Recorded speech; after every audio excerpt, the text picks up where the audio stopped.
biraganye ate nange ng'omuntu omuto guno gwe neetisse mba n'oguwumuzamu olulumu gulimu ebintu bingi nnyo ebyokulowoozaako kannange olumu mbanjala nempumulamu ne siika madinisa nga bwe ntera okugayita bannange nti bagayiise so nange mbanjala neewumuzaamu ne ndi freshing omuto guno ne gutereera yensonga lwaki sajja ku mmande nsawo beetonda mwenna mu nsonyi obutajja ku sande siyetera okubeera enkola yange kansubire nti mu nsonyiye alright kati kammale okuyisaawo obulango buno busatu bwokka then tulyoke tusimbule tugende mu maaso.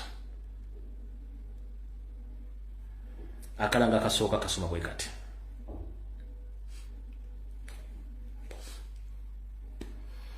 Abakulembeze ba National Platform nga bano bawangaalira mu ggwanga lya Canada bakutegeeza nti bagenda tegekawo okusonda ensimbi mu ggwanga lya Canada era nga bagiyita night and dance ngera egina kubeera mu bagiyita night and dance Noop Canada Diaspora Convention 2025 fundraiser dance night ejja kubeerawo nga 12 July 2025 kuva ku ssaawa emu ey'akawungezi mpaka ku ssaawa 8 ez'ekiro mu ggwanga lya Canada.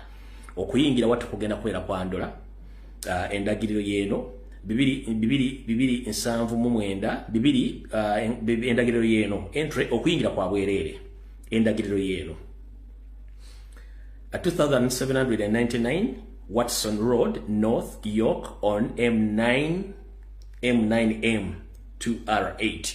For more information ojja contacting aba comrades aba Noop chapters e Canada bajja kutegeeza kekana akalango kaabwe kebampadde nkasome naganzo obulango bw'enkyukakyuka mbusomera bwe tebuli mu ssente so mwena bannayuganda bali mu ggwanga lya Canada bagenda okusoda ssente za campaign abakulembeze bategeeza nti mugende eyo ejja kubeera fundraising ngenda kuza omwezi 12 omwezi ogw'omusanvu mwaka 2025 kutandika ssaawa emu ey'akawungezi mpaka ssaawa 8 ez'ekiro ebisingawo mujja bitegeera akakalango kawedde katugende mu maaso. Abakulembeze ba South Africa naddala b'ekibiina kya National Platform n'ekiwayi kyabwe ekya People Power bakutegeeza nti bagenda kuwaniriza omukulembeze wa February Kyagulanyi Ssentamu mu ggwanga lya South Africa ng'ennaku bw'ennyendo zibasomera era nga baziteeseteese bakutegeeza nti official Noop chapter South Africa welcomes His Excellency February Kyagulanyi Ssentamu in South Africa on the scheduled dates and venues. On 18th of July 2024 to be Friday, President will be in Johannesburg. On 19th of July 2025 to be Saturday, venue Umtata. On 20th of July 2025 to be Sunday, venue Cape Town. Protest Vote 2026 Ash Black Saturday nako akalango k'abantu be South Africa mwenna abana abayo mukuso abana abayo mukwaniza president mubeereyo bulungi mu bungi keka akalango ake South Africa mwenna bakulembeze mubeereyo bulungi nnyo then tujja kuba tutambuza bulungi ensonga nga bw'oziwulidde. Alright, akalanga ko kawedde kanteekeyo kano ak'Ebongereza nako kagende mu maaso. People Power UK join us in the demonstration. The Minister of Defence, London SW1A 2HB on 18th of July 2025 at 11 a.m. to 4 p.m. UK time. The UK should stop security supporting and military training of a murderous Ugandan dictator Museveni. For more information, please contact the leadership of National Platform in UK for more information about this demonstration. They will take place on 18th of July 2025 at 11 a.m. up to 4 p.m. UK time. Bakutegeeza nti abakulembeze ba National Platform saakuna ekiwayi kya People Power mu ggwanga lya Buganda bakutegeeza nti bagenda kubeera n'okwekalakasa ng'ennaku z'omwezi 14 mwezi gw'omusanvu 2025 ku saa 5 ez'okumakya paka saa 10 bagenda ku kitebe ky'obwekwerinda eky'eggwanga lya Bungereza ku ndagiriro ku ndagiriro eno mu kibuga London ku SW1A 2HB bakutegeeza nti mubeereyo bulungi okwekalakasa ku ngeri eyo nga bweri. So ebyo bwe bibadde mu bulango bwalyo njagala tuyite mu bwangu olwaleero ngenda kuyisaawo ekigulalo gikyaleero. Ekigulalo gikyaleero ngenda kiweereza bannayuganda mwenna njala kiweereza bannayuganda mwenna naye nga sinagenda mu kigulalo gi kansooke okutwala okusaasira kwange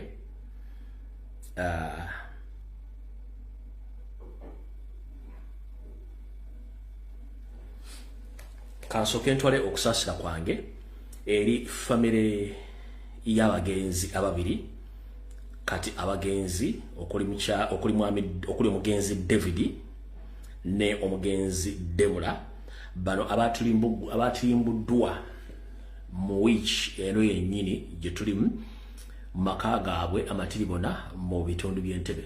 Kitalo nnyo ddala abaana abooluganda bakola emikwano kitalo nnyo ekyokufiirwako omukyala n'omwami bano abadde bazze mu ggwanga lyabwe okumaliriza ensonga zaabwe ate batuule bakaddiire maka gaabwe. Battiddwa mu ngeri ey'obukambwe kitalo nnyo ddala. Mukama abawumuze mirembe naye yenna eyakoze ekikolobero kino ekyokutta abantu bano mmanyi naye wooli wennyini wadde omulimu wagukoze nga bakutumye ogukola naye naawe kennyini nkimanyi wootudde kye bakugambye okukola kikyamu.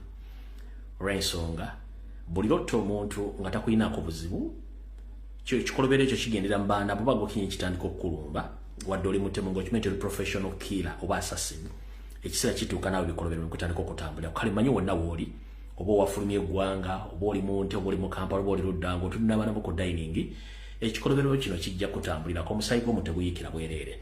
Kitalo nnyo ddala ekya famire eno Mukama abagenzi bano abawe ekyumulo eky'emirembe beebo abattiddwa mu bitundu by'Entebbe. Nga nyongerako akagambo katono nnyo bwe tujja no ku media ne twogera ensonga zino tuba tetusiika mpande oba tetusiika mpande oba tetusiika binyeebwa bye tubagamba bya ddala. Uganda teri safe okujjako ffena nga tuli safe. Oba olina ssente oba tolina ssente Uganda teri safe okujjako ffena nga tuli safe. Naddala abantu abali mu diaspora. Nsiba mbagamba wano nga mubuzabuza nga bafuka baana batemwagala kumanya nsonga zino. Nakugamba ekiri atabala kyekiri n'asigadde waka. Ekiri atabala kyekiri n'asigadde waka. Nze nsaba Mukama bwe kiba kisoboka abaatusa omuntu ono babakwate naye kiyinza okubeeramu ekizibu olw'ensonga zino ensonga bbiri wamanga njagala zizogera ku wano. Okusinziira ku wenkoze observation mu nfa y'abano abantu eno gwabadde mulimu gwa munda gwabadde mulimu gwa kibayita inside job nga neyazze okutemula abadde amaze ebbanga ng'akola survey okumanya ennyumba eyo ebyokwerinda byayo biri luddawa we wali weak point kamera ozewala otya era yabadde professional to the extent nti baleese embwa zakomye ku gate wezakomye okufuna olusu olwakomyawo. So eri yabadde inside job naye nga eyinza okuba nga abaddeko n'omukono gwa state okubayambako kubanga nina information egenda sirikira ne sigita ng'ekitundu nga Ntebbe Museveni ne famire ye n'Abanyarwanda banne baagala nnyo ekitundu ky'Entebbe okukimala buli munnayuganda yenna alinamu property eri worth billion baagala kubyeddiza. Bwe bate bakiwambye buwambi lwakiri bakujjawo oba bayita mu bintu byonna byetaagisa okuyitamu ne batwala property yo. So there is a possibility bwe bate yabadde inside job nga ya family then state inamu mukono olw'ensonga nti assassin yabadde so professional olw'ensonga nti yabadde yasooka kubala kitundu kyonna nga bwe kiri ewali weak point mu security n'ayingira n'atemula abantu be n'atambula n'agenda nga n'embwa teyasobodde kulondoola buvuuna buddu bwa muntu ono gy'alaze. So nze bye byange Mukama abawumuza emirembe tewali kyakola ne Uganda tubaddamu nabagamba nti mwegendereze nnyo. Si buli muntu akusekera nti abeera mukwano gwo. Si buli muntu gw'osinkana mu diaspora nti mukwano gwo. Nabagamba Museveni alina abantu bangi baakozesa nga tebabamanyi. Nina ekifaananyi kye nagudde ku social media okwo nga famire eno yali esinkanyeko Winnie Byanyima. Famire eno yali esinkanyeko Winnie Byanyima. Naye sigenda kugamba nti yabadde mu kintu ekyolaga nti famire eno yali esinkanyeko Winnie Byanyima. Nze okusinziira nga Mighty Museveni bwa operatinga wateekuba waliwo omukono ogw'amaanyi mu kufa kw'abantu bano nga temujja kuguzula ssaawa zino wabula njala kugamba ekigambo kimu gwe Munnayuganda ali ebulaya yonna. Buli muntu yenna yali esinkanyeko Museveni bali yasinkanyeko Museveni bali yekozeko ne Museveni balina ekibagatta era Museveni takuwa ssente oba tomusinkana nga tolina kyogenda muwa in exchange. Teri asinkana Museveni nga teba agulwinze ku terms and conditions. Oba ali mu diaspora oba ali mu the moment you meet Museveni and you have discussion oba nga olina backup muteekuba mulina kimukola in exchange mu services. So gwe Munnayuganda ali mu diaspora abali mu America abali Canada abali mu Europe the moment kastomanya nti omuntu ono yasinkanyeko Museveni oba akolagane Museveni wa NRM be very careful with those people kubanga temanyi Museveni wa operating. Omuntu ojja tajja kuga nti ye operative no kubanga abantu bali wicked bagamba nti okufanga mwavu afa mugagga. So mwegendeze nnyo Bannayuganda abali mu diaspora tubagamba nti mujje tukwatire wamu ensi yaffe tuginunule mwesudde gwa naggamba. So teri muntu ali safe nga Museveni akyafuga nenga information yemba gambe eri ekitundu ky'entebe nali nagitereka dda nga buli muntu aina property eri worth billions mu ntebe bamononyerezaako fare bagirina property bagirina bamanyi family yo bamanyi mwana wo na buli kimu kyonna buli kimu bakirina bagenda kujjawo omukomo ye statement gyenjegadde okukola mu bikwatagana ne family yo kitalo nnyo ddala omukama abawumuze mirembe family yo katugere ku Kigula Lodge.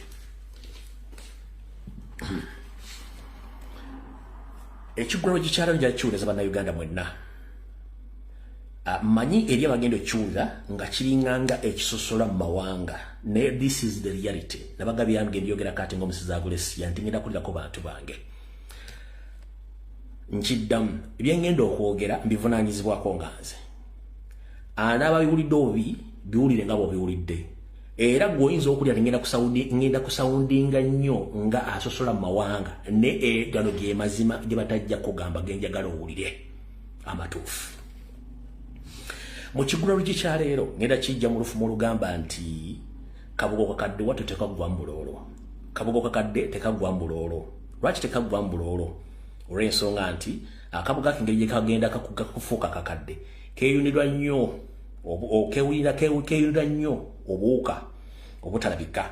Y'ensonga lwaki era kaba tekasobola kuggwa mbuloolo olw'ensonga nti buli muntu alina omuze gwe ate emize gy'abantu gye baggwangamu basigala nagyo. Njagala mbawo ekyama kino mbadde temukimanyi naye saagala kisawundinge nga ekisosola mu mawanga naye nga ate ge mazima era abakimanyi nti kituufu mwe mulimanya kimulimba. Enzita Museveni gyattamu abantu abamukoledde ebbanga lyonna nabo bakyamukolera era baali mukutta nabo bakyakozesa abasinga obunyo badde temumanyi kigendererwa kino.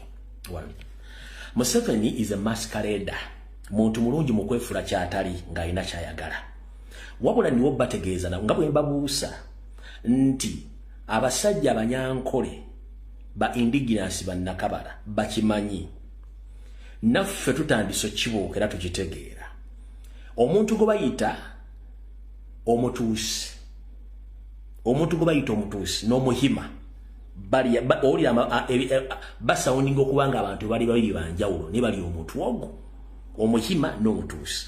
One bakamafulejinga nnyo tewali muntu gwe baagala kusembera mu komite yaabwe babeera bokka wabula bakozesa nnyo abantu abalala okufuna kye baagala naye nga bakimanyi bulungi nnyo tebakwagalangako era bakukozesa bajja kumala bakutte kubanga ojja kuliviringa ebyama byabwe. Lwaki? Njagala ombulira komite y'abatuusi yonna weeri ng'ali ebaddemu komite endala neetuulamu nebeera settled tebeerangawo. Njagala ombulira komite y'abahima eyali etuddemu abantu abatali bahima ne babeera nga basetolinze bulungi teriiwo. At least bakutuuma ekinnyanya ne bakusosola mu ngeri esoboka ne babalina kye bakwagalako basobola okweta.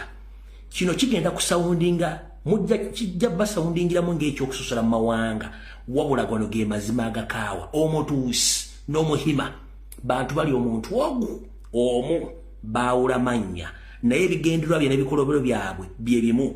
Kati gwawulira nga kikunyiza kiri tribalistic oba kirimu tribalism, I'm very sorry. Tewali agenda bibagamba nze ngendo bibagamba. Omuhima n'omutuusi bamu. These are masqueraders, these are users, but after using you, they eliminate you because they don't associate with the other tribes. They just use you from there and then. Abakimanyi bajja kugamba tumbe ekyayogedde kituufu.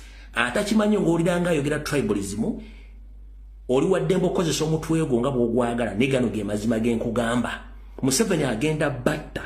Bagenda kubatta kuba tebabaagala babakozesa bukozesa. Kino ekyama kijje wala nnyo kubanga nsiba mbagamba temanyi Museveni bwa operatinga era akyabatta nnyo. Kubayita omuhima n'omutuusi, these are the same animals with the different names, with the same characters, same operations. Akitegedde kubira mukama mu ngali z'amaanyi era buno bw'okitegedde ojja tandika okwezula nti listen omusajja byayogera bituufu batukozesa bukozesa mukutta tebalina abakwatira nsawo tebalina gwe beesiga nimutula mu meeting eri open oba eri general oluvannyuma bakolayo eyaabwe ekola decision ze bagenda okwoperate oba okuexecutinga mmwe nga temumanyi nyongere kikujjukiza. These are the same people. You can see them in an open meeting. After that meeting, they call again their small meeting to discuss for more actions against the open meeting. Nti bana abantu bwe musobola okutula mu lukale ne muteesa bye muteesezza bwe mmala okutula mu lukale ne mukkiriziganya baddayo ne bakola meeting eyabwe bonga bo ne bateesa kibagenda okukola ekiddako erimwe. Ndoza mukitegedde bulungi nnyo ekigulalo gikiweddeko nkivuddeko tugenda ku video eyandeese olwaleero.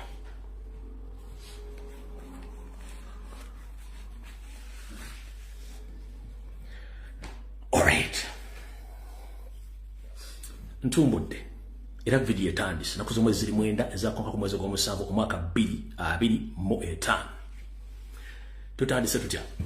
Njala kubaza mwenda bannayuganda abasobodde okukwata mu ndyanga ne mujjamu obuuma obutambuza struggle n'obugenda otambuza campaign mubali nnyo mubalira eddala. Nzira munjala okubaza mwenda bannayuganda abakutte mu ndyanga ne mujjamu obuuma obutambuza struggle n'obugenda otambuza campaign mubali nnyo mubalira eddala temujjanga okwo. Nkiddamu lwoya lwa munnyindo olwekula wekka ne bekaba katono katya kateeke wekalina okgenda tutambuze ensonga zino.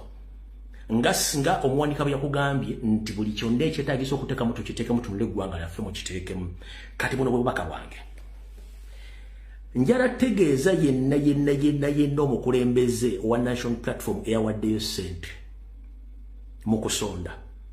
Sente zowawaddeyo baziyita contribution towards the struggle or contribution towards the 2026 campaign. The money you donated or you contributed doesn't guarantee you that you are going to be awarded the NOP ticket. Sente zowawaddeyo waziwadde za campaign ya 2026.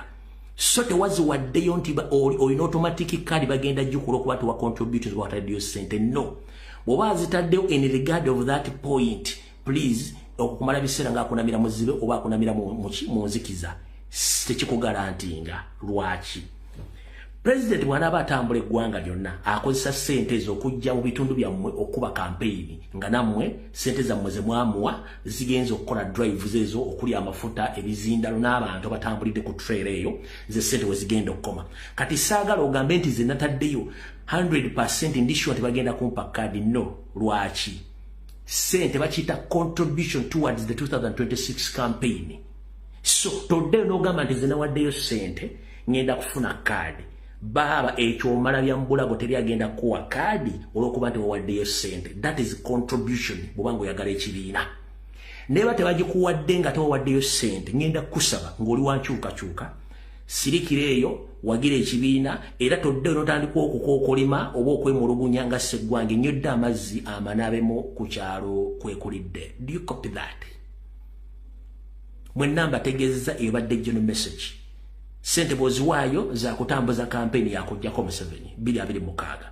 Nyongera bajjukiza namwe abakowa NRM naye nga mukimanyi nti mutyo balaba waliwo mobile money waliwo bank account teekayo sente kuba namwe kibaasi mukikooyo ekikola temukitegeera ate musobola kuvaayo.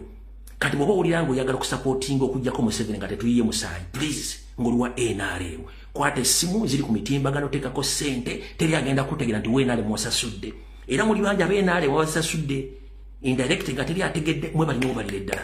Mukimanyi nti olugendo lw'okukyusa ensi lulinga nga luguudo lwa kolansi kuyitirako emmotoka nnyingi nnyo. Kati emmotoka yo bwe batedduka wattu ng'olina okukwata obudde olina okuva mu kimotoka ekyo ofune emmotoka edduka amangu egenda okutuusa gy'olaga. Emmotoka etambula bagiyita nuupu. Muve mu kimotoka ekikadde mulinye nuupu sente muziteekeyo. Bw'oba oli wa NRM nga wakoowa tewali agenda kukulabisa nti wawaddeyo sente. Kwata kasenteko kasindike ku mobile money gw'olaaza osirike. Otunonyeza n'akalulu secretary nga tewali akuwagidde ekintu kifunze mwagala kiddukamu muleeta akasente kasitoteeka ekimotoka kyammwe kivunze nawe mukimanyi mukyagala mukimanyi kikooye naawe enamba zakyamateeka y'akasente osirika olaazi twetaaga sente. Okitegedde bulungi nnyo. So awonvuddewo. Alright. Ekyo nga nkimaze. Wandikola ekintu okulumya omuntu n'owunzika ng'oyambe muyambe ekkiriza. Wandikola ekintu okulumya omuntu n'owunzika ng'oyambe muyambe ekkiriza. Bukyanga lwanga lwa mmindi mu Uganda mwajjamu endowooza y'ebyobufuzi endala nnyo nga n'abavubuka balala nnyo nga baviiridde ku ntono katandise. Munnange namukadde Biti Juma Yoseri Bahabulwa Nyandwe Lutabayisirwa yalowooza nti embeera gy'alimu yeringa eya bulijjo. omanyi kibi nnyo kibi nnyo mu myaka gyo emikulu okugwirwamu okuturuka ne mukumanya mu myaka gyo emikulu kibi nnyo n'ofuna okudduka speed mu lubuto essaawa zino Nyando Esoferi political ali mu kudduka speed nali okuturuka n'aturuka Nupu na Bobi Wine bakamuturusa mwabicenge kati ku myaka gye emekadde yagwira ekizibu bakiyita Kyagulanyi ne National Platform kati ate nga tamanyi kyagenda kukola musajja tunaku zino ndaba mutwala katindiggwa bamuzere Nyando si yoli gwali okyusa boti ngutandika otya okukyusa Nyando kati yokutte watya mu jangu eno kizibu nnyo kati kavudde kwanjula katandise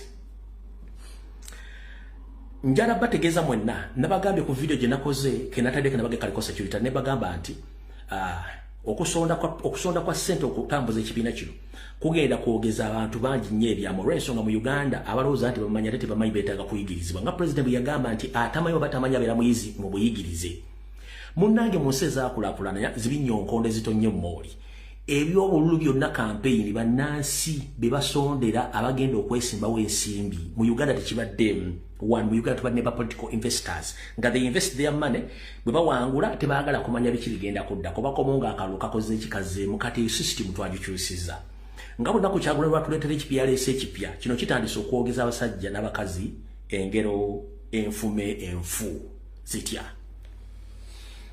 nga bagambye nti wandikola ekintu okulumya omuntu n'omuzika ng'oyambe ekkiriza tutandise omusajja mukulu yateekawo akabinja akabeffere ke bayita iPod ng'akuŋŋaanyizamu abantu be n'afuna ebifaananyi n'abisindikira abazungu bagamba ani abagambye nti ndwana opposition tutula kachayina tunywa nga nze ntuddero nenjogera nabo ate ngenda batulugunya ntya akantu ako Kyagulanyi n'akabuza ne National Platform n'ekabuuka kati Nyoseri Nyande n'agamba ati akasajja kano kakoze ntya kansoke kasindikira abavumi bakooyi babivuddeko kansoke kasindikira blackmail n'aba propaganda bakooyi babivuddeko kankasindikira parliament kavuddeko nayo kalemye n'agamba kati nkoze ntya kankakwatira abantu bamalewo era abantu baganja abantu basigalega nkoze ntya kati kangule babeba parliament bali mu kibiina kibona namba malewo bigani nagamba maita kati kankole etteeka mu parliament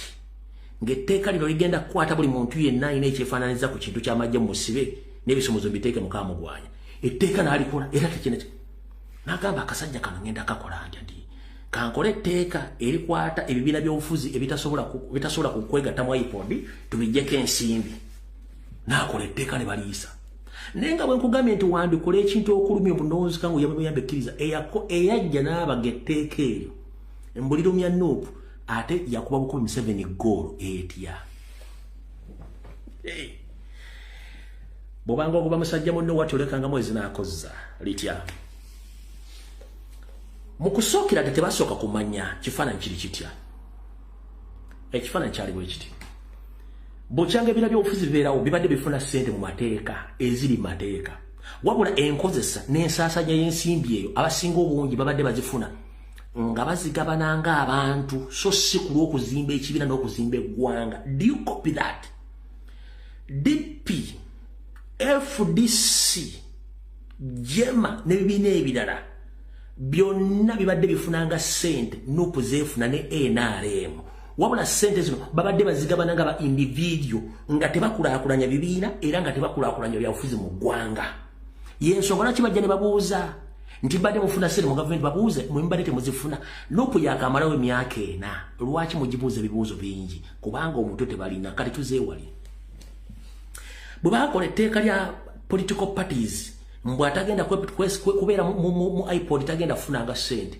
Ffe kye twali twagala ekikulu twali twakifuna ddemu ayisiza etteeka kye mbagambye nti wandikola ekintu okulumya omuntu n'owunzika ng'oyambe ekkiriza kyeki ssente twazifuna ne tugula ettaka mu kibuga wakati ne tuzimbamu headquarters ne wasigala ne space y'okupaakinga buli kimu tekifuna kye twatagala in time ne tukifuna kati tuba tetukyetaaga ssente zammwe kyekisooka. Kati abazaagala be bali abanoonya okuprovinga nti ebiina byabwe ebiri nga tebikyaliwo so ekyo mwakola nsobi mwajja obudde bugenze ekyo nga tukimaze. byonna bwe biganye ne bakola batya Museveni n'alyoka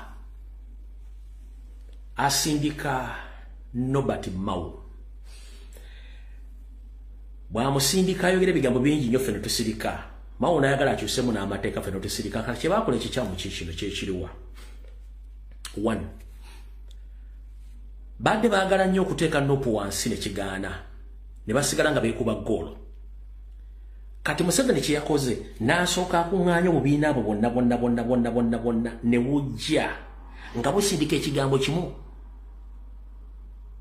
bakiyita reconciliation ne coalition ebintu bibiri reconciliation ne coalition ebigo bibiri reconciliation kweku abantu okutuula amu ne mukwasaganya ensonga eziyinza obbawula ne mufuna common cause mu kukyusa obuyinza ekyabadde akitambuza nnyo n'atamanya nti ffe twamusoma okuva ku mpiki esooka paka kwesembayo nti byayogera si byatuukiriza ne tusaakolingako awo kati coalition Lukwago Ssemujjunganda Mpuuga n'abalala aba DP block nga bajja banyuma ekibozi kya coalition kati nabo ne tubategera tubateeka wali era nabo firimu zaabwe bazifiiriddemu kyebadde balina okukola kyekiriwa kyekino wano wammanga kwe kugamba Nobert Mao nti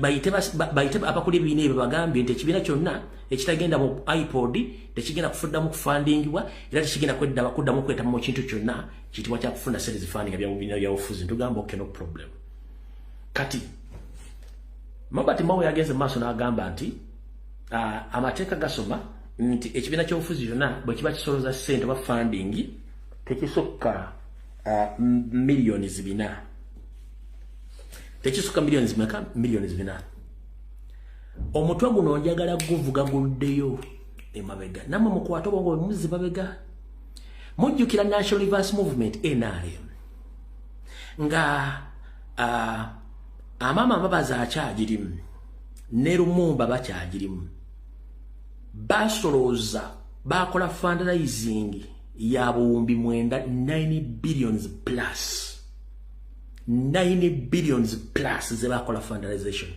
okuzimba ekitebe kya National Reverse Movement tewali wadde kabuyonjo ya nkoma wadde ekiraga nti balina sente baziteeka so Mr. Nobert Mao, if I may ask, before you come out to say something about national platform about what happened this week, especially on Monday when people came out to fundraise this for national platform, especially for forthcoming elections, you mentioned that the law says that there is no political party which is allowed to collect around 400 million Ugandan shillings. But let me ask you, during the time when Mbabazi was still an NRM member and Lumumba, they collected 9 billion Ugandan shillings. If I may ask, was that money meant for political party or it was meant for the government? It was meant for political party NRM. So NUP also is a political party. NUP has all rights to collect whatsoever amount of money people they wish to fund towards the struggle. So there is no law which can stop people from funding national platform. There is no law. Mukulu Nobert Mao, njala kutegeeza ekibiina kyoyingiddemu kino obukulu ekyali National Reverse Movement nga Mbabazi akyalimu n'omukyalo Lumumba basoloza obuwumbi 9 nga busoloza ekibiina kya National Reverse Movement bazimba ekitebe bakizimba zo sente zibasoloza zali luddawa oyala kunga nti etteeka mu kiseera ekyo lyaliwo ekisinga okubaluma nti muteze buli kakodyo konna akokukwatira mu Nuupu kabalemye kati kambabulire kino ekintu kiri kimu mu kitegeero lwaleero wano muli mu kwerabisa mulaga nti ba agenti bamwe mu mulabo opposition kati balemeddwa. What is next? Muli mu kwerabisa era kati mbalabala muli mu kwerabisa. One, kati public ekimanyi nti mwenna mulwanyisa national platform lwa Kyagulanyi Center mutechi aliko kubuzo kati gweryo olieri oyogere bigambo bikikinike lwambega bamwe abali mu anti PPF dagali enziku eno Allied Democratic Forces bujema bwali bonna ate bwe mugamba no ecological party ya Kagege mubeeko nganya bakole force jointly ekyo tekigenda kola kubanga already mumaze obbalaga nti bano bonna babadde bakolera government. Kat ladies and gentlemen, buno bakanjala bugende mwenna banna bya bufuzi. Teriyo kibiina kya National Platform kigenda kweyunga mu kago gonna ogobye okulonda okujjako tebiriyo. Kubanga mumaze tuproving ati mwenna muli bakozi ba M7 muli ba Mbega. So we don't associate with the NM7 agent in opposition. We just remain with one opposition, that is the political party known as a National Unity Platform and Robert Kyagulanyi Center. The rest, they are Museveni's agents. That's why nti musindikiriza abantu ogenda mu kimu iPod. One, sagala kwogera bigambo bino nga sina bujulizi. Mao byayogedde. Bile bigambo Mao byayogedde.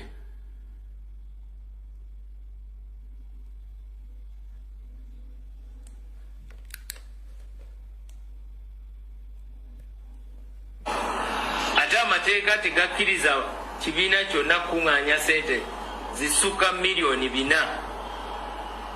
iPod kye kibiina ekyasobola okumatiza gavumenti okuteeka ssente mu bibiina. Hold on. Teri kibiina kikkirizibwa kusonda milioni zisukka 4. iPod kye kibiina kyokka ekyakkiriziganye ne gavumenti. So iPod kibiina kya byabufuzi oba mukago. Munnamateeka Mao. iPod kibiina kya byabufuzi oba mukago. Ensi yandibadde yagala okutegeera. Ompulya bulungi nnyo? So bwebanga iPod kibiina kya byabufuzi, Nuupu tejja kubeera mu kibiina kya byabufuzi. Nuupu tegenda kubeera mu mukago gonna kubanga buli kintu kyonna ekitesitinzeeko tekijja kukola era tejja kibeera. Tugenze mu maaso. Kankazeeyo katono. Ate amateeka tegakkiriza kibiina kyonna kuŋŋaanya ssente zisukka milioni 4. iPod kye kibiina ekyasobola okumatiza gavumenti okuteeka ssente mu bibiina. You cannot be a political party aspiring to lead the nation when you don't support dialogue processes, because then you cease to be what you stand for. All right. Omwami yayogedde ayina oluganda ko Norbert Mao wa NRM. So you can't force someone to go in dialogue. You can't force someone to go in dialogue. Dialogue is the process when a law applies that you give and you take. We don't have nothing to give National Advance Movement. And we demand for peaceful transition and we demand power because we won the previous elections. Nothing we are going to offer in that dialogue. So if we are talking about dialogue, nothing is going to happen between National Platform and other political party. Bulimbwedde ku nkondo yaayo. Twagala kwawula wakati w'abafere n'abali mu byobufuzi abatuufu. Buli muntu adde ku pate ye zaabika emipiira. Buli munnabyabufuzi yenna genda mu constituency yo abantu bakutegeere gwani tukooye ebintu by'okwebuzaabuza nga bafuka banaaba. Ekibiina kya National Platform wona muli buli wantu wona musimbewo omukulembeze. Lwaki? Bukyanga National Platform oyingira mu parliament. Abadde ku ludda oluvuganya babadde balwana ne National Platform mu parliament mwennyini. Bakubyezaako emiggo bamukubye engumu. Ebiteeso bya National Platform babireeta babigaana. Abakulembeze tubaga bave mu office NRM n'ebina nga bibalemesa. Essanju wali kubaga tteeka lijjawo Joel Sonni era bakirimbe bennyini abibanda bebina byobufuzi. Kati mwagala tugende mu dialogue nani mweke nyini muli balabe bachi bachuka. So there is no way we are going to go in that dialogue with you guys. Musigale je muli twabategedde kyo kyawedde. Ate njala bategeeza. Power belongs to people. It's Ugandans who decided to expose the regime and its agents. Eyo topic njiggadde otuvuddewo. Omukulu ono tekimumalidde. N'awandiika omukogwa ebbaluwa omunene ogumuswaza. Nagutadde dda ku mutimbagano mugulabye. Ogwe mukogwa ebbaluwa mawugwa wandi sigenda gusoma kubanga mwagutegedde dda. Naye ng'ebirimu byonna bwe nkusomera ebintu byonna ebirimu mulimu ekigambo dialogue kye kisingamu obungi. Njagala ngendere ku Gola Moses, that is Gogo. otekemu ekigambo dialogue kitegeeza ki bonna ofuna ekigambo dialogue ojja kitegeera nti bano babadde ebbanga banoonya president boogere naye ku nsonga ezimu nga tebasobola mufuna kubanga tosobola kuyita dialogue aho mwayigo tudialogue ogenda ku dialoganizinga nani mu budde buno one mwibina byonna ebiri mu iPod FDC oyina abasibe bameka ba political prisoners PPF eddaga lyenziku mwina abasibe bameka mukomera nga byabufuzi and mwina wadde ekiyenje kisibe ADF la Democratic Forces party yampuga mwina musibe eki kati ongambo tugenda mu dialogue no ngamba mbu tugenda mu dialogue ngatenza abantu bange mbasibye mawo gambye nti when we dialogue we get solutions. That's why even previously we released 60 prisoners. Mawo osobola okumentioninga abasibe bemwatenkaga bebani basibe kyenkaga bogamba nti mwabata basibe enkaga kiboyogera bali luddawa tebaliiwo mawu ekizibu kyonna kiri ekizibu kimu ekiti nti walwawo nnyo okwekweka obudde bugenza okuzibanga akabino kalesebwe lwempowe kufuuwa ffe tetulina buzibu nakyo teri agenda balumirwa bwe mwakola ekyalina okulaga awo tuvuddewo ebbaluwa kanjijjemu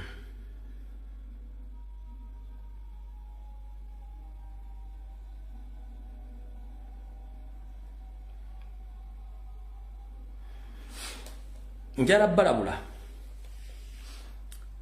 njala mugoberera nnyo monitor njala mugoberera nnyo New Vision ekola New Vision mumakinge New Vision bukedde NBS ne monitor bateekawo batandise okukola kye bayita polls okulagani asinga mu kitundu kyani asinga amaanyi buli state agent batandise omukolera polls z'okulaga nti w'amaanyi mu kitundu ekyo mukyetegereze nnyo polls zifanako bweziti kati nga abakoze ne yasemujunga ne bagamba nti ali 83.7 oyo naye nga New Vision yagenze ddi okukola polls zino okumanya ani asinga kubanga bano ba state funded agency abali mu opposition be bayita dialogue kati awo tuvuddewo tugenze kansoke mbayitire mu kino mbwangu nnyo lindako njala bayitire mu kino mbwangu nnyo mukitegeere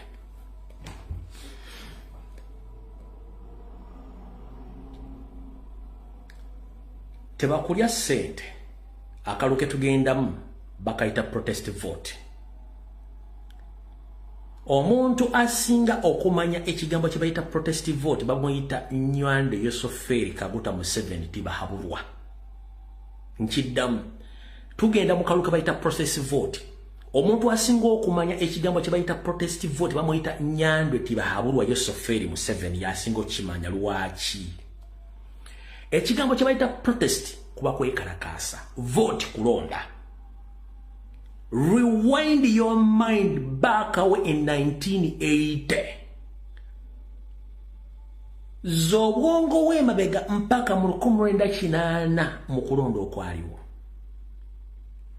Nyandwe Yosoferi tibahabulwa Museveni yegatta mu kulonda okuliwo okwo naye yali akimanyi bulungi nnyo tagenda kuwangula era yali tasobola okusembera okufuna de MP n'ogu mu kalwako njagala ompuliriza bulungi nnyo wano Nyandwe yasinga okumanya ekigambo kye bayita protest vote because ye bwe yagenda mu kaluka ekinaana yagenda akimanyi nti is going to protest whatever results or whatever outcomes in 1980 polls over elections ye yali olwezi amaze okukozesa ekigambo kye bayita protest vote yali amanyi akalulu bwe kavaayo nga Semogere yawangudde oba Obote yawangudde agenda kukosa protest vote method kiyakwata mundu. Do you copy that? Mubadde mu kimanyi kamala okunywa ku mazzi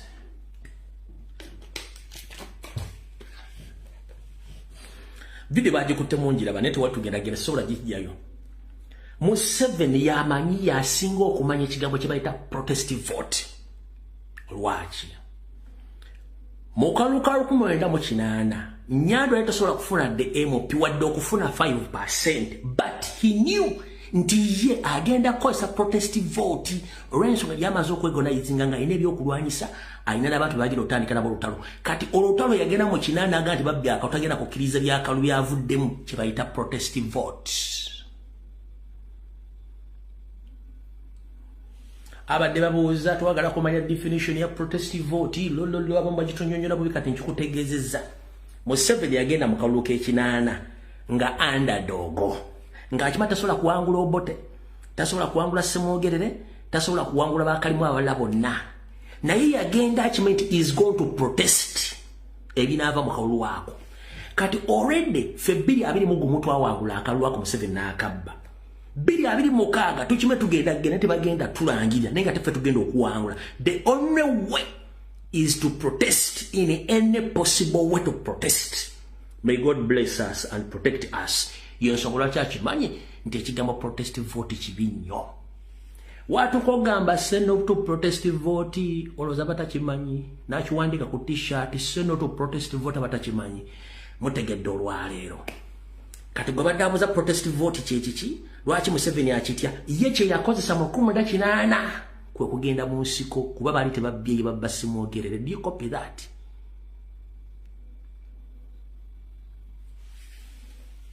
Mukitegedde kati awo bw'amala okumanya nti protest vote bwe yali ekyasinze omukuba enkyukwe sente zokka ezasondeddwa ne zaatamanyi amanyi it's enough money to overthrow the government. It's enough money to overthrow the government in any possible way. Kati agenda kola atya bagenda tandika obbasomera financial laws Sime Bank of Uganda article fula article BB simanyi CCCU of governing the financial collections bichi tineteka limenya kino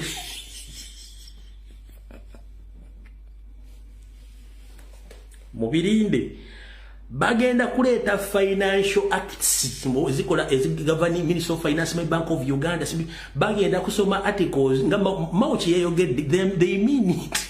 Bagenda kubasomera articles eno ekwatagana ku sente bwezi ne nga temunnasoma articles ezo gye bulujja kano musooke mutubuli esereze mwakonya obumbi ekyenda eza NRM mwaziteeka zote zalina article oba tezalina limit. Awo tuvudde tetwagala tukole kitugende tutwagala tutuluddewo nyaawo era njala tugende mu maaso. Awo tuvudde kati which ewedde ne wiki eri wiki 2 oba 3 mabega nabagamba nti nze sirumba muntu atalumbye Robert Kyagulanyi Ssentamu, sirumba muntu atalumbye National Platform, sikikola. Nabagamba wiki 3 nembagamba nti Nabira Naggayi Ssempala agenda kuva Canada ajje mu Kampala mujja mbola byagenda okujjirako. Nabagamba mu mulinda agenda kujja nga nenzijajjaje temugenda gitegeera. Nembagamba diriyo nangi manyi nga bwajja ne mu muwakadde ne tumuwakadde wabula nga bumanyi nti sitaani talokoka. Omukyalo ono yazze ku TV n'ayogera ebigambo nga ajolonga anafuya struggle anafuya ne president. Nga mukimanyi nze sinyo buteese ate saagala muntu amanyiira. Mukyala Nabira Naggayi Ssempala nkulamusizza akanswente oli bulungi. Wavudde Canada nkyanoonyereza empapula z'olina Canada zifuna ku ki simanyi ne tugenda kifuna bw'ajjanga n'osaba asylum nga wagifuna mu byabufuzi oba agifuna mu bintu ebirala byonna tukimanyi nti amateeka agafuga obutuute tetulina amateeka gafuga bannayuganda abenga balina obutuuze bw'okubya okujja okwesimba mu Uganda sirowooza tegakola eri etteeka weeriri tugenda kunoonyereza kuba nasirise dda ttiimu za kunoonyereza fayoyo yonna ebana abagisanze tujja gimanya kuba it's very easy ogifuna tujja kutandikire ne kati wano twagala okumanya mukyala Nabira Naggayi Ssempala obadde mu Canada ng'ojja ku TikTok n'oyogera ebyobufuzi n'oyogera by'oyagala which is your constitutional right okubyogerako naye lwaki weerabisa to the extent otuuse okujja okukola ebintu by'ekisiru ku social media ng'oyagala okulabisa enkyukakyuka n'okulabisa president n'okonoga mu kyanze nali siri wano accidentally. There is no someone who can enter in a political party accidentally. No. Kubanga boganti it was accidental. It's like you were fool goli musiru oba musiru oganti accidentally neisanga ndi munno accidentally no ganti Kyagulanyi yaleta kadi ya ku mulyango oina footage nga Kyagulanyi azzewo ku mulyango akuletedde kadi. Can you provide that footage kubange wo walibereyo kamera oina footage obo muntu yene yali wakulumiriza nti Kyagulanyi akuleta kadi ku mulyango azifu nti yali desperate nyo tayina muntu agenda kwesimbawo. Kinjagala soko buli abantu mulekerawo okumanyira abantu wano ngenda kusaba kigambo kimu je kigambo National Unity Platform kamwako je kigambo Robert Kyagulanyi Center mokamwako enegenda kubera warning shot je kigambo National Platform kamwako je kigambo Robert Kyagulanyi Center mokamwako oze okwesimbawo ku biragiro bya Anita Amongi Salimu Sale Muhammad Nsereko ngokosa timu ya mawulire eya state saako novuka kubaita Dino wa Sava mbakumenyedde oza ku biragiro bya Salimu Sale Anita Amongi Muhammad Nsereko saako ne timu ya mawulire ezidukanya state saako ne Dino wa Sava one sente zonna zigenda zikwa kuzitekwa mu timu eyo naye oyina personal issues nkulabula nze bwe mbakugenda nti nkulabula mission yo jojiddeko Museveni alina akantu ke bateeseteese nti okulonda ko mwaka ogujja kugenda kugwera mu kooti olwokuba nti yagitegese winyi ddolo omanyi njagala nkuwa information nga nkwerako evidence kuno okulonda kwabadde ludda kwabaddeyo Sembabule njagala mukuulize bulungi nnyo naye njagala mutekenye essira oli wagambya nti okulonda mbo bagende mu kooti wenjagala oteke influence awo linda kwanza nyakatandika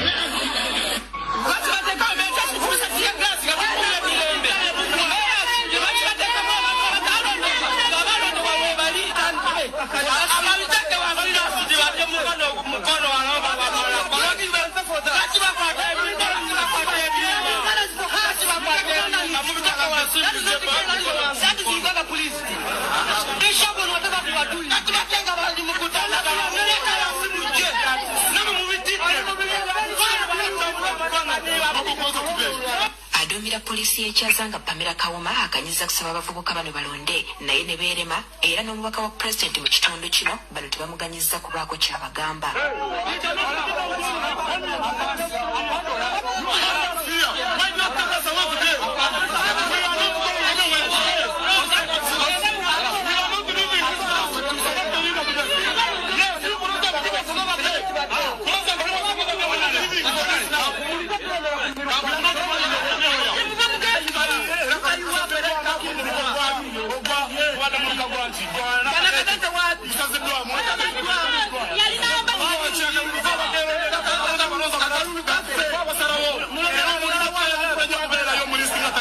Okulonda kumaze ne kugenda mu maaso ng'abooludde oluvuganya tebakwetabyeemu era akulira ebyokulonda mu kitundu kino abatamatidde na bivuddemu abasabye okugenda mu kkooti. Mu kitundu kubakuuma butebenkevu tulwanye nnyo n'amaanyi ne tutekawo butebenkevu njagala mutegulire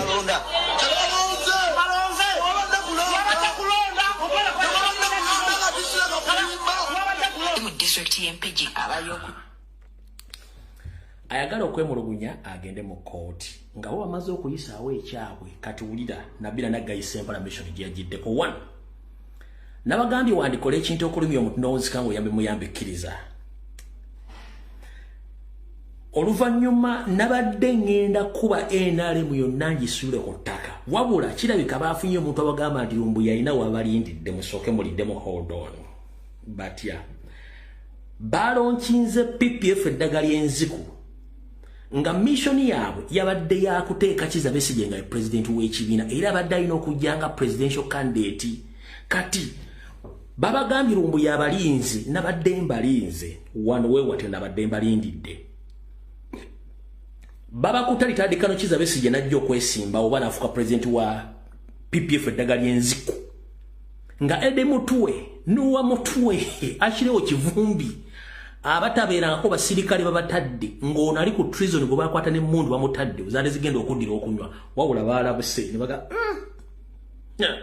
embwa erabika erina weetulindidde tusooke tulindemu kati ne basigaza Kizza Besigye mu kkomera ne bagamba Lukwago gwambala ofuke president kati baleta Lukwago afuke president w'ekibiina Lukwago nafuka president w'ekibiina oli ne bamulekayo baba muta nadengenda kukubira NRM n'international media yadengenda kutya wabula bategedde embwe tulinze kati katusooke oli tumulekeyo kuba yadde mission bali bayina omuta ne bagamba we tuteera Besigye eddi mutwe nga ali mu komera akirewo kivumbi smart wa Bobby no wa mutwe n'aballa kagenda kuba katuwedde ko bagamba no oli asigaleyo Lukwago ali wa president emyaka 2 n'ekitundu emabega Lukwago bamujje bamuvuga bamutwala mu FDC bagala afuke president jero w'ekibiina ajesimba mu kaluka 2021 nga president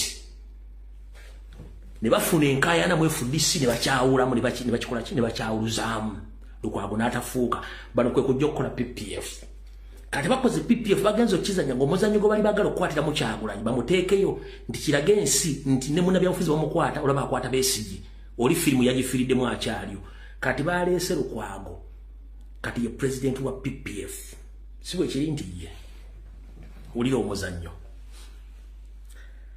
Lukwago nga Lukwago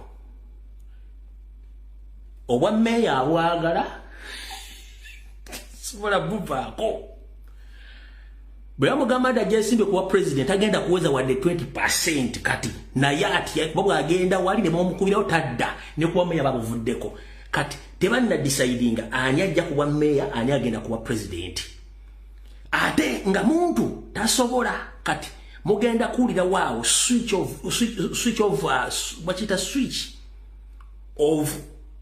position either bayinza okufuna candidate najja naye simba ku kibiina kyabwe nga president oba okufuna omuntu nenga Lukwago ye akatenga akalina ganze siva wano kati mutafa wano Museveni takozesa muntu n'atamujjaako n'atamulyamu lukwe Lukwago baamulidde muddo olukwe kuwa meya bagenda kuleeta Nabila Nagayisa Empala yaba yesimba kuwa meya wabula agenda kujjanga independent kubanga yabagambye mbu yetasula bayinza omuwa kaadi bw'ajja independent gundi yamugambye Salim Saleh yamugambye tugenda kuleeta by all means oba wangudde oba towangudde bisiga tujja bikolera mu ki tujja bikolera mu court kenkuzanyidde akatambi kali nti okulonda okujja konna kugenda kuggwera mu kooti naye nga ba NRM bona bakoze ekibayiseemu kati kyekirata Nabila Nagayisa Empala by all means kwe kutandika n'omuwa airplay naye nga talinaawo kintu kyonna naye bagenda kwesimba ku kyalo kuyazalwa soba kulabwero si wano ne bagenda muleta muzanyo gwo kati bagenda kuba Lukwago omwandawe kubanga Lukwago netasobola kugenda kuba president atyayo olwokuba nti bamufudde president wa party kati bamuwadde bargaining power mbwasobola okukola bakole collusion n'ekibiina n'ebibiina birabirya njala bate teri collusion ya kibiina kyonna kigenda kubeera mu nnopo tekiriyo mukole kasasiro wammwe muli ba state agency tumanyi bulungi nnyo kati mbawadde ekifaananyi kirungi Nabila wakola ki wajjira kati ngenda kugamba mukyala gwe Nabila Nagayisa Empala omanyi bulungi nnyo boddamu n'oyogera ku Kyagulanyi Center mu n'ekibiina kya National Platform njagenda personal naawe kyensobola okukola okimanyi bulungi nnyo kola byonna byolina okukola ne bw'ogenda okutandika okumanyira Kyagulanyi ku mikutu ba ku mitimbagano njagenda personal naawe ate oyinza obutakyagala nga ne Mukapa tosobola kulinnyamu lwaki ono siye on a current boyfriend wo namutimbye demisana bamuyita Asimwe Baliza Henry ono siye current boyfriend wo oye current boyfriend wo Asimwe Baliza Henry yoyo current boyfriend wo guy ono is an operative yali ya desertinga nagenda mu ggwanga lya Canada jabadde ebbanga lirona nga dating ne Nabila Nagayisa Empala era nga boyfriend we but unfortunately abamukolako profile nga guy abadde w'amagye tiyasobola kufuna mpapula kati bakomyewo Nabila Nagayisa Empala bwe bakomyewo Kampala Nabila ayagala divorce bamala okufuna divorce then bakole embaga very soon muyinza okulabako ekidala nga Nabila bewasiza n'omuvubuka ono then abeerenga mu bawe officially then yadde Canada mufuna empapula batandika okukola obufumbo. That's the move.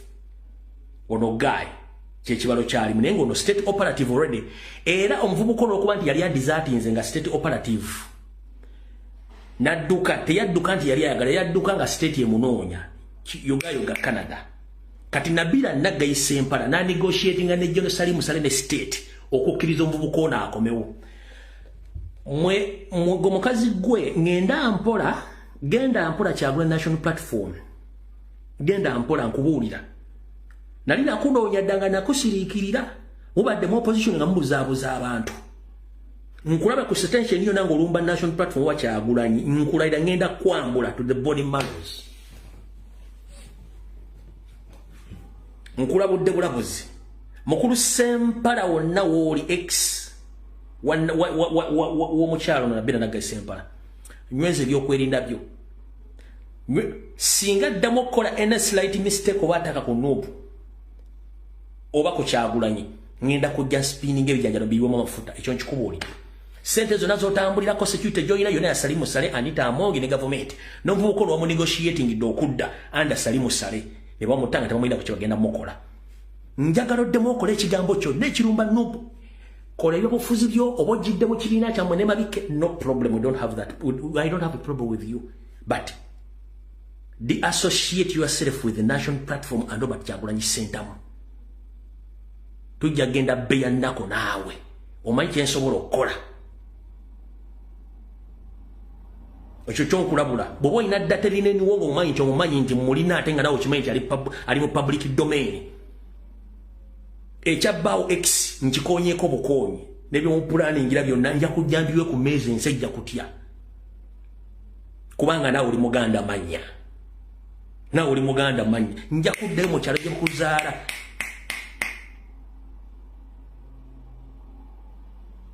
okujja mu bitundu by'embala ebyo bakuzaala mpaka nkuleete ekyo kimanyi bulungi nnyo ensi ejja tutegeera kati saagala genda personal zero statement zibadde political naye singa osukkawo n'ogenda ku Kyagulanyi bwoti tugenda personal ne mu Kampala ezo bwetawangulwadde LC1 ne kati state government abantu mbabuulidde ono state mafia yajjedde ku ssente za Salimu Sale ne byagenda okukola byonna biri state funded bulungi nnyo naye nkulabula kyogenda kyonna okuddamu okwogera ku Kyagulanyi bakuno wati kadula kumadi mu t-shirt tujja zifunya bwe tuti ojja tuuli ate awo omanyiwo bulungi nnyo era kati drone zange zonna nzitadde okuva gye bazaala omukazi ono gyabadde Canada mu Kampala wonna wabadde wa family members mwenna mbatadde kati essimu yange eri public twagala kutandika nkwezengeziro ngitadde mwembeesobolera mwenna oye boyfriend wakati akuwujja ekiwojjolo state operative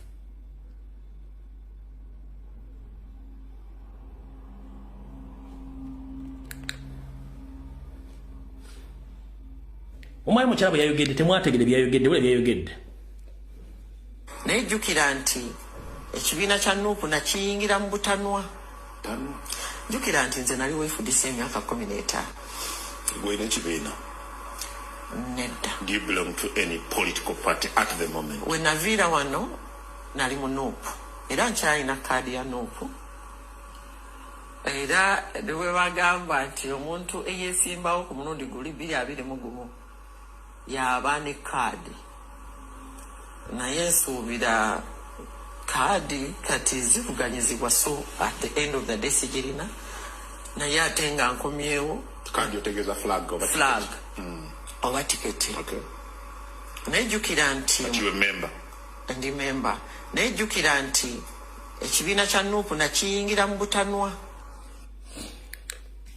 olinga n'ebyayi by'ebitooke Nabila nagayise Sempala olinga ebyayi nakiyingira mu butanwa ogwo omutwe gwokozesa ogende Canada n'okudda Uganda ogwo omutwe oba bw'osiba dreads amagezi ne gasigala mu dreads ogwo omutwe gwokozesa okulinnya ennyonyi n'okutambula mbu nakiyingira mu butanwa bumanyi ggwe nkulayirira aganya be yebasse eggulu obusujju geza osalira yini nja kukola agaddeyoda ngenda kukolako profile ensi ejja kutya ne mu Canada nja kusindika abantu migration ojja kuwulira nga kitokota kuba zonna video tuzirina bw'obanga wadduka bya bufuzi okumira ate by'obufuzi ojja tuwulira ekyo kyo nkikubuulidde gwe saagala kulwako nkumaliriza tuzimba muzimbula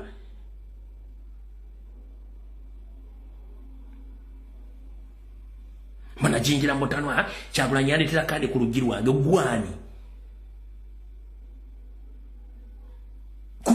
kunafuya nyata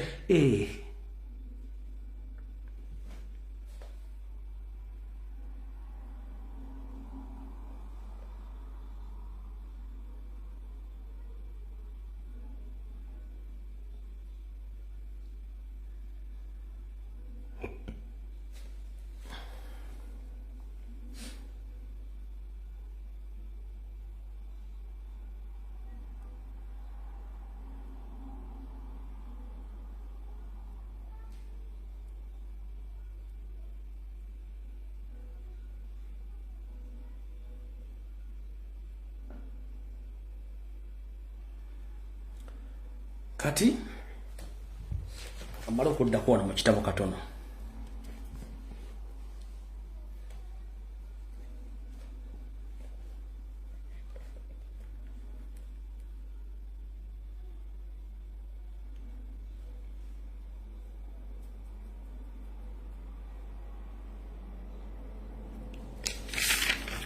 pewa dakika emu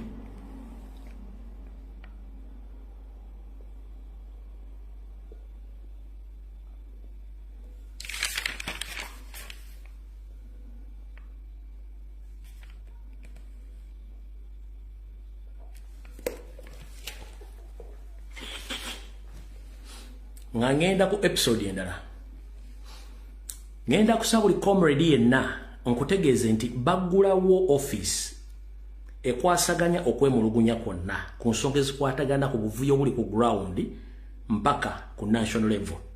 Nkusaba otwala obuvunaanyizibwa ogende otwala okwemulugunyako in person ku muntu gwemulugunyako alimu either registrar either mukulembeze yenna nga tuli mu process y'okugaba card. Please mbasaba mugende mu kakiiko ako muteeke okwemulugunyako amwe nabaga feno inbox zaffe current eziri closed operating kuba tetusobola kuluka mateeka president ge yataddewo. So tosuubira nti ogenda kupa information nti nzijja ono ndabisa omuntu no muina mula bisiza mu kakiiko eri akakiiko kali independent president ke yataddewo. So ngenda kukusaba yenna alina okwemulugunya genda otwala okwemulugunyako mu kakiiko akateereddwawo ene waffe inbox ziri closed tetuna kye tusobola kubuka mabateeka ga president ge yataddewo. Please tubasaba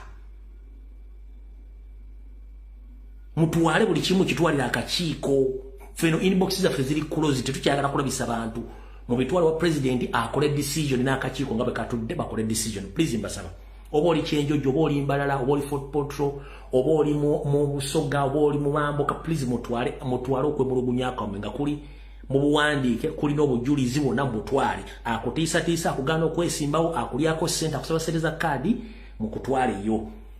Ekyo kyona kyo nkimaze saagala balwisa. Nabanyumizaako emboozi ne bagamba nti wagenda kujjawo abantu nga bagamba nti bakazi babasaba akaboozi mu kibiina kya National Platform eri emboozi mwaziraba luli wiki omwezi oguwedde mwaziraba. Waliwo omukyala awo mukyala wa Mpuuga n'abalala naye azza olwayo n'agamba mbu waliwo omukulu eyamusaba akaboozi n'amusaba ne ssente okwesimbawo. Mbalalirira omukyala oyo simulako mu kibiina kya National Platform okujja nga nali neebase wabula yetuulu bano abasajja gye bakozesa. Bw'obanga oli mukazi nnyo tufe twagala kumanya mwagala kulabisa gamba gundi yansaba akaboozi n'obujulizi obulese nga kusaba akaboozi obuteekeyo kubanga go nyini watambuzanga n'ogamba nti abanoopu basiya zibambala ovulo kati ate ovayo togenda nti bakusaba akaboozi ate abaali bali ebisiyaga nga mwali mugamba lwaki mumalira abantu obudde. So eyo story y'abantu mugireke bali state funded temubaako kye mubagamba mubaleke babuliddwa ekyokukola ekyo nakyo mukitegedde bulungi nnyo tukiresaawo. Kati tulina obuzibu buli luddawa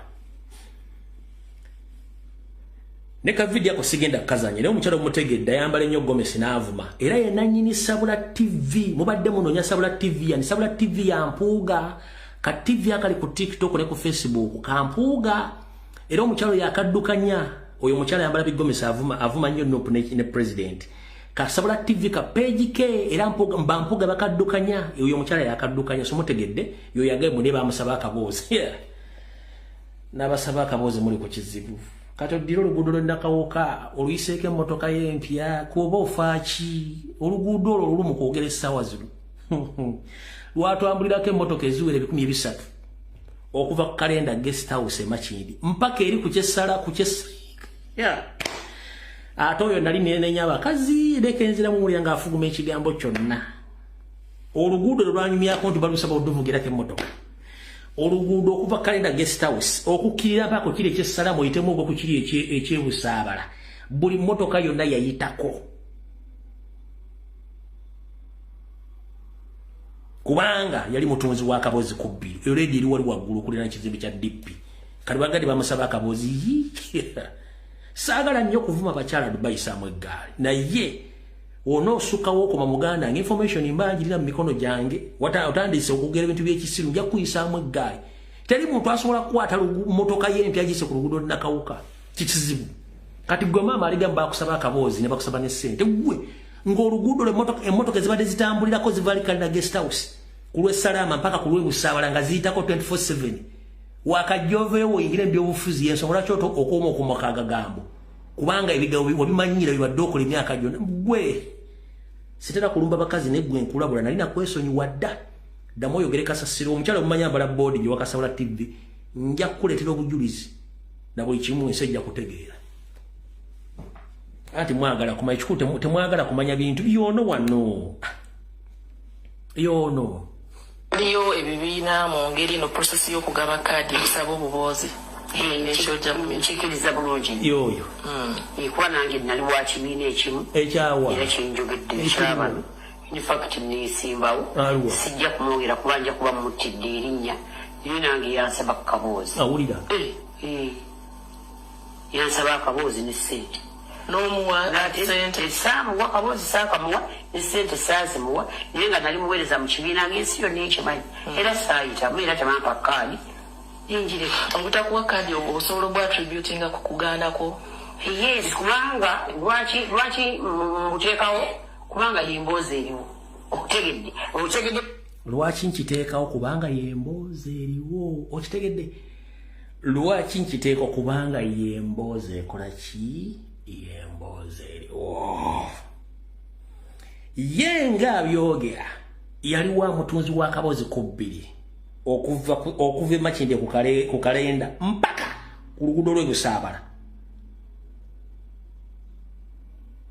ng'emboozi eriwo jjukira Bwakabano n'Olwakabano alwogera nze ngenda okujja okukola omukolako profile nga na information nali nabeesonyiwa bantu mmwe sagala kunziza mu ntalo naye mulekerawo okukola propaganda ne blackmail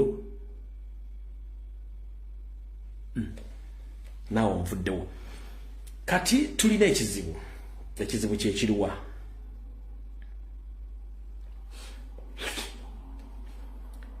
ngembagambye tugenda mu protest vote naye mbasomesa nti Museveni yasinga okumanya protest vote kubanga yakozesa mu 8 ekyo mukitegedde bulungi era mukitegedde so omwogera ekigambo protest vote akitya era akimanyi bw'aba akimanyi tozaako kitugenda mu protest vote enkola gye tugenda okukola teri agimanyi kanoonye kalonde kakuume paka olwanguzi nga buzze wogere ebyekisiru wotandikira tokubira muntu simu gutandikira wotandikira tobaako gwotya olwanirira nsi yo do you copy that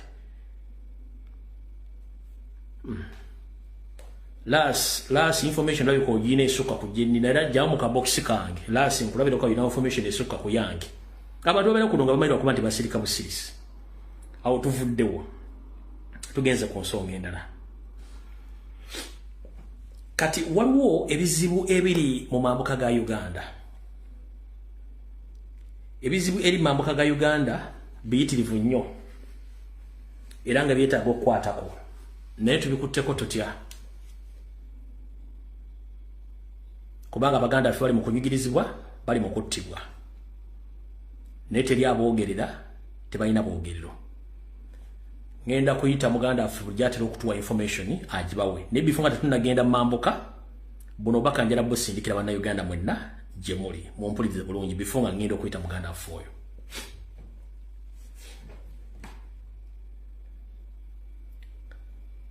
buli muntu ngoweza emyaka 18 egy'obukulu mu Uganda nawe atagiweza kyekiseera osokewo ofumitirize eggwanga mwoli n'ebikolobero ebikolebwamu saako na buli kimu kigenda maaso mu ggwanga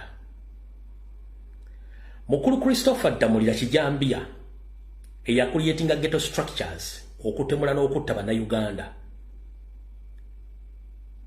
Essawa zino y'omu ku fayiro ezagenda dda Hague ne mu International Criminal Court ng'ali indicated mu information eraga nti y'omu ku babadde batulugunya n'okutta bannayuganda. Na information endaga nti y'omu ku batandise okutunda amataka ewaabwe ku kyalo gy'asibuka gye nalabisa maama we. Alabika n'ekimugoba kikulu. Wabula ekimugoba alina olutalo wakati we ne omunoonyereza wa poliisi ku misango bayita Magambo. Bali mu lutalo olukyamu ennyo. Magambo amulumiriza okuba ne safe houses ezitulugunya n'okutta abaana n'okukwata abantu abatalina misango nga Magambo abuuza fayiro z'abaana nga fayiro ezimu teziriiyo. Kati bw'owulira nti Magambo bamonyize oyo musango bayita Magambo wa poliisi otalo wakati wa Magambo n'Eddamulira. N'ebikolobero birala bikolebwa abantu abalina okukuuma eddembe nga batulugunya eddembe.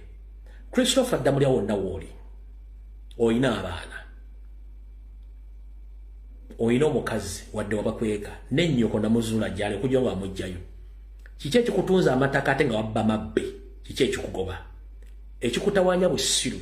Lwaki bussiru? Bw'ogenda okusoma amateeka n'okukuuma ensi bakulagira nti amaanyi gali mu bantu. Era olina okubeera mukwasi w'amateeka so si mukyami oba mumenyi w'amateeka. Omaze ebbanga ddene nnyo ng'olonda Robert Kyagulanyi Ssentamu omutuusaako obulabe ng'okozesa obubinja bw'abavubuka mu Kampala Mukono wa Kiso. Era gw'omu ku kibinja ky'abasirikale abatandise okukyusa ba DPC abadde abakambwe mu bitundu nga bitutte mu Stronghold National Platform okutandika okukyankalanya n'okufuna order enkyafu. Damulira nkulabula enseno netolovu naye ate enfunda. Ogenda kukola ekintu ky'olyejjusa mu bulamu bwo nga tolina w'ogenda kuyita. Eryo eggwanga ffenna tulyagala. Tewali atalyagala. Era tetwandyagadde muntu yenna kuyiwa musaayi mu ggwanga eryo. Kubanga ano ku nsi teri muntu alina buvunaanyizibwa kutta muntu munne. Mu byobufuzi bye twagala bibeere mu nsi mwe temubyagala. Kubanga mukimanyi nti mu mulimu gwammwe gwakutta na kuwamba. Temwagala bintu by'amazima. Naawe muganda ng'enda ali mu diaspora nga gwoloza bye twogera byakusiika ntungu. Ekyatuuse ku famire y'Entebbe ne famiri z'endala kikyazituukako ate nga bangi bakyafa mu nkola eyo. Nsiba mbagamba mwali mu diaspora n'abali e Kampala mulina kye mutamanyi abaisuulidde ogwa naggamba. Nkugambye nti omutuusi n'omuhima be bamu bakama fledgers ate bakozesa tebakwagalangako. Ogenda bakoleba mali bakutte kubanga balina abakuteekawo. Lwaki mbagamba ebigambo bino? Olwali ng'ennaku z'omwezi mwenda omwezi ogw'omusanvu 2025 buli muntu ogenda kulooza ku kikolobero kya Museveni mu ngeri yonna esoboka. Lwaki? Kyakugamba si kyakola. Bw'akugamba dialogue aba ategeeza destroying. Bw'akugamba destroying aba ategeeza assassination. Ye tamanyangako kigambo kituufu kyalina kwogera. Ngenda kukulaga. Bannabyabufuzi mwena n'abaana bali mu ghetto structures ne mu ghetto wonna. Njagala nkweyo ka simple examination o ka simple example sorry. Kanaku 2 Museveni wabadde e Kawempe ne mu Kampala. Olyoka omanye nti Museveni he doesn't care about corruption or to solve any problem. No, he can't. Lwaki? Bwe yabadde e Kawempe ng'agenza okulambula PDM kwaddeko abavuka ba ghetto abadde bakuba engoma. Babawadde sente zaabwe. Sente ezo abamu ku bagezi mu kibiina ne bazibba. Avubuka bano bwe bagenze ne batwala Ssebazi baggyeko. Wabula bazemu ne basinkanyeyo Seeri mu kitundu ekirala. Abaana ne beevaawo ne bagenda kale bagamba Museveni sente ze watuwadde baazitubbyeko. Omwana n'ayogera ababbye sente. Museveni kye yakoze teyagambye nti yabbye sente yali ludda mu mundeetere wano abyogera. Yagambye bugambi baana mujje wano muli bameka nti tuli group 2 tuli abantu meka bantu 10 n'abwa milioni emwe nga tasobodde kuyita ye yabbye sente ziri kumukunya nti waaki wabbye sente. Ekyo kiba kikulaga nti Museveni tasobola kusolvinga kizibu n'eki mu ggwanga lya Uganda. It's a simple example ekulaga right now lwaki abamwetolodde bennyini abatya ye kennyini akaddiye katembezo mukitegedde olwaleero kyenjagadde okulaga nti Museveni can't solve any problem at this particular moment because he fear his shadow and he fear all the people surrounding him. Yawadde sente abaana ewa ekawempe abadde bakuba engoma sente aba era bazijja ku baana abo abaana bazzeyo kuba engoma bamugaye sente wazituwale bazitubyeko n'ababuuza ani yazibbye ne boogera amanya ge yazibbye mwalabeko fuludoti nga z'okuyimiriza abaana abo abaana board naffe bagamba katubyogere Museveni abagamba buli bameka tuli group B tuli abaana 10 bagamba mujje buli omu namwa milioni 3 naye nga tasobodde kuyita kugamba nti eyabbye sente zino ali luddawa muleete wano nganza akulembere eggwanga no mumuleete wano ambuulire lwaki ajeemera ebiragiro byange oyo aba akyasobola kitegeeza nti someone can easily come and take your property. You don't have any right to go and report anywhere. Someone can easily kill you without a trace or without any record. Someone can easily grab your money from nowhere and agenda nga toyina wogenda muwabira kubanga system eri rotten from down. Mukitegedde bulungi nnyo. Awo nvudde nga sinayita mu comrade wange nabadde neewaza okwogera ku nsonga zino ez'omukulu eyafeza abaana wabula kanzogereko bwenti kijja kubabeerera kizibu nnyo ababbiddwako sente zammwe zifuna lwaki eyababbye temumanyi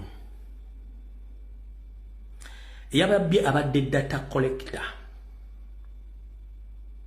eyababbye abadde data collector office mwe yababbidde kizimbe kya musajja wa State House Jero Mulamba balamu yabadde coordinator w'omuvubuka oyo ngero omuvubuka oyo data ina gwabadde akuŋŋaanya gwabadde wa state nga state ekimanyi nti abantu bangi abenkyukakyuka baagala fuluma ggwanga ng'akimanyi nti operation za national platform weza zigenda cooperatingira bweru so yateekawo omuvubuka oyo okucollectinga data w'abantu abo naye wetwogerera omuvubuka oyo yalimu okufuna crucial evidence ne data laga abagenda okufuluma eggwanga ne bagenda okukola data yamubula so data bwamubula nga takyalina wagenda kujja visa yabadde alina okubabba era muyinza okufuna omukisa state nemwefuulira olw'ensonga nti bamuinvestinga mu sente nyingi nnyo to operate naye teyabawa information gyalina kubawa so government omwesasuliza eyinza omumukwata nemuteekayo naye nga talina information data gwe bali baagala ajagiwe tebambawa teyagibawa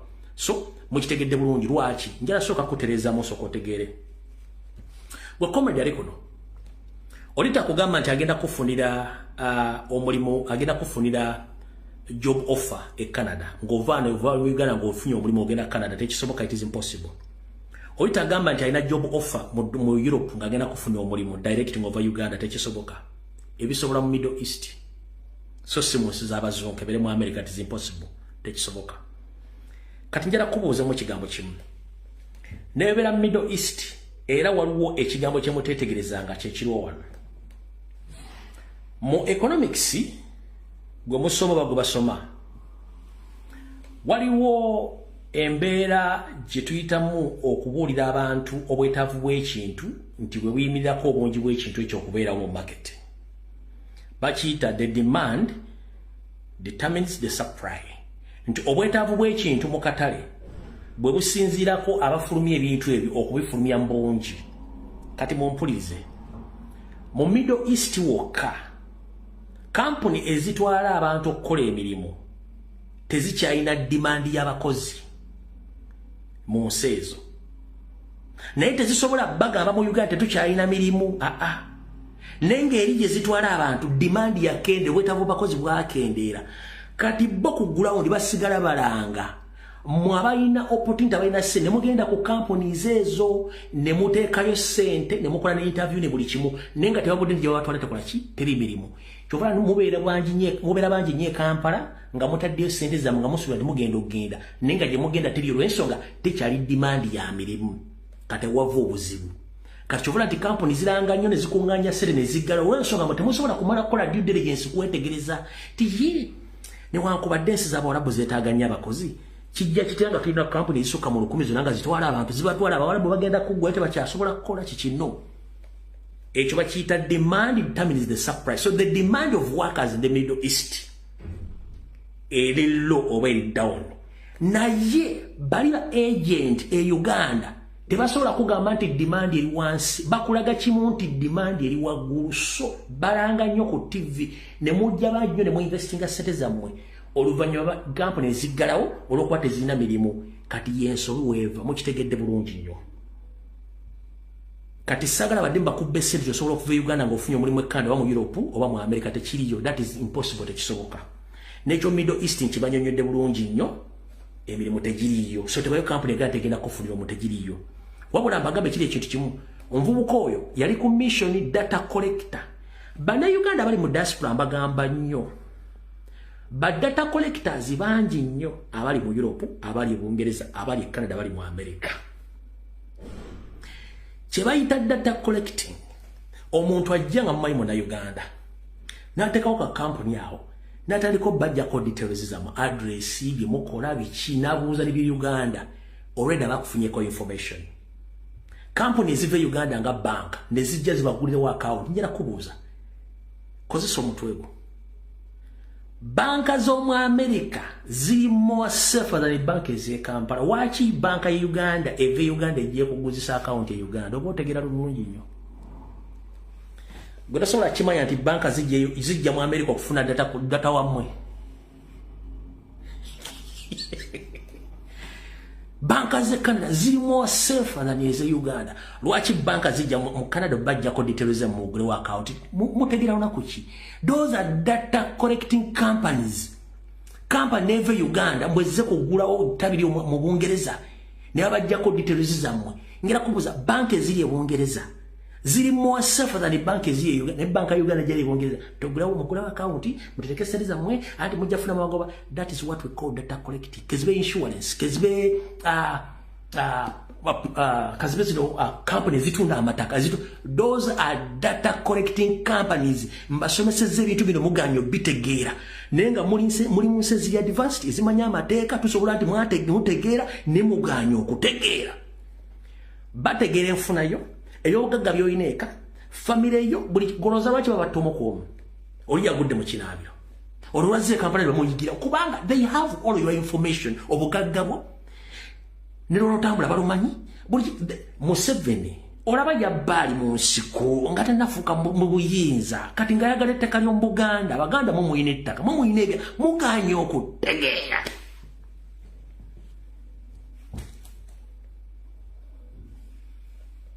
Mbasomesezza muganye okutegeera n'olumu lwengana okujja kuluvanga nti okulwa ne bannayuganda ogulamu poloti mu lutobazi n'omanya nti ebbwa bw'etonya ngenda kusenguka nja kuddayo musana.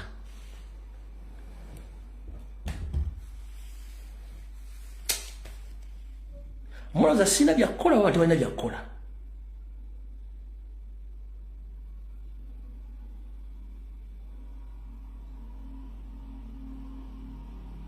Soka weebuuza sanga omuzungu yona mu nsi gy'oli omubuuze n'amannya ge ogakuwa soka kubuuza amannya ge gwani era kasita osukka amanya n'ogenda into details ng'azingako naye gwe omuntu from nowhere akubuuza omunyonyodde omuwadde buli kimu. They are collecting information from you. State jegendo okukozesa okumanya who are those people having money in diaspora, who are those people who have properties in Uganda. Goloza lwaki NRM ya taking over yuna kubanga yamanya yuna yabiranga abasajja Baganda abagagga abasoga batola abanyakula balina sente nemanya how are going to penetrate yuna kubanga gwali mukono munene naji penetrating anajitwala. Yuna doesn't make sense these days. Kubanga Museveni yamanya. No, nzojja kunyigira ne kugamba amazima. Babatta oli yazze Kampala mutidde ku kisaawe. Omulaba mutidde mukubo. Oli yagudde mu nyumba ye Kampala, oli yafudde. Oli yafudde ava Uganda ngadde. Kuba they have your information. Buli kimba kirina. Simanyi equity ze, centenary ze. Do you know how Museveni operates mwe? Abantu abasinkana ba state operatives mu America baga kundi yasinkanya babakiriziganyiza ku cyo kimachi babakiriziganyiza ko Mugenze muyuna mutudde abakungu mu government bazze babadde muyuna mumanchi bakiriziganyizaako behind the doors bakiriziganyizaako kuki kubaketta mwenna ani alina ssente zikola zitya zitambula zitya ekyo nakyo muganyo kiteeka mu bwongo bwammwe abantu abafa mu nfe tebafa nti beeyagalidde no babayinako data yenna muganyo okutegeera so Computer Comrade Straight Machine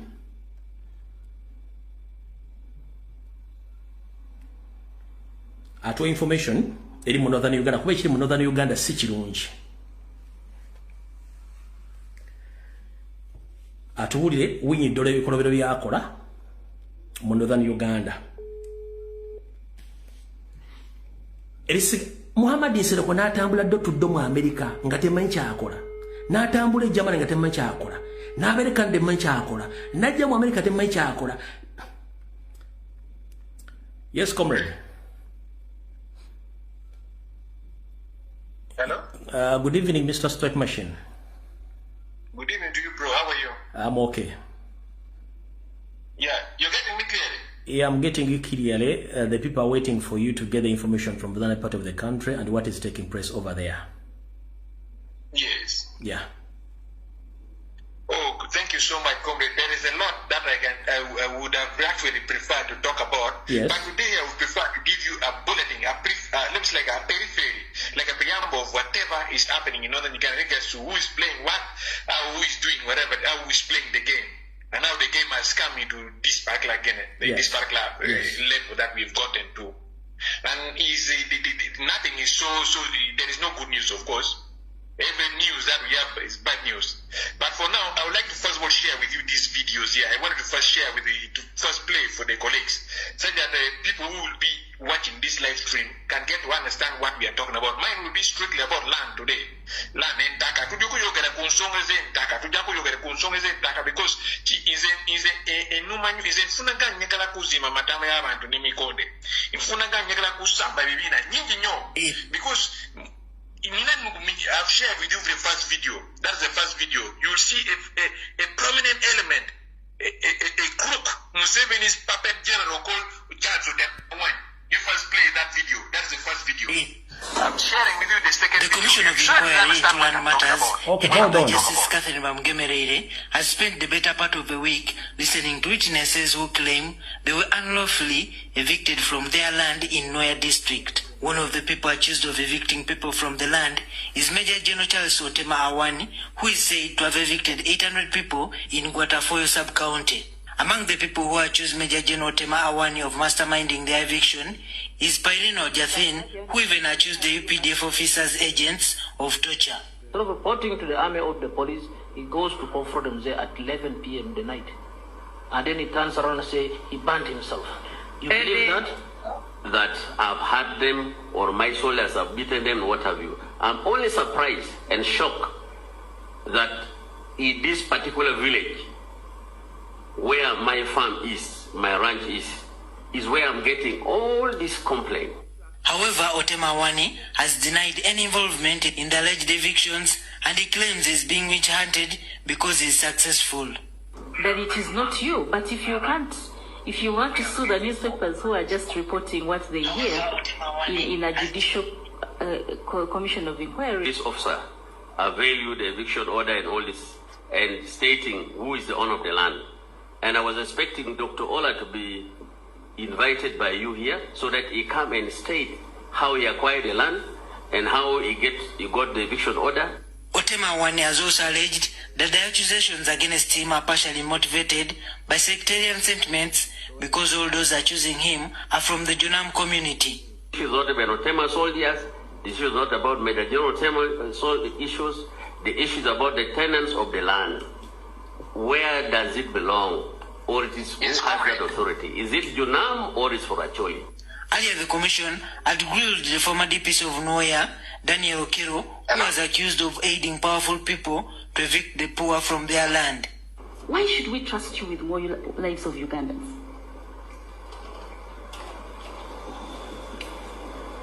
And their property. Hello?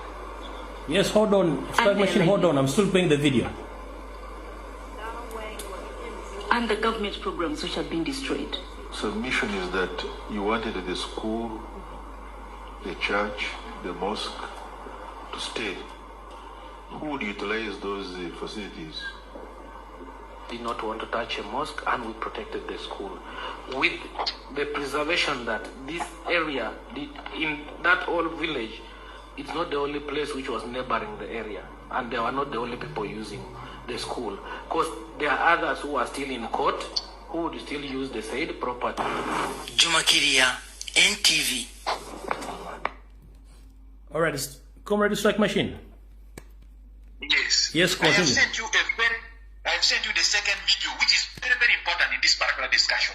You help me play that second video that I've shared. Okay, hold on a minute, please. Because I've already played the other one. So wait a minute, then I play the second, then you intervene later. Okay.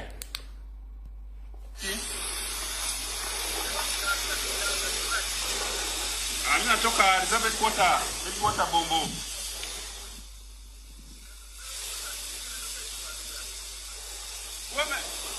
Don't anybody go court. Yeah. You must find it. No. Not here. Sasa yeye anatafuta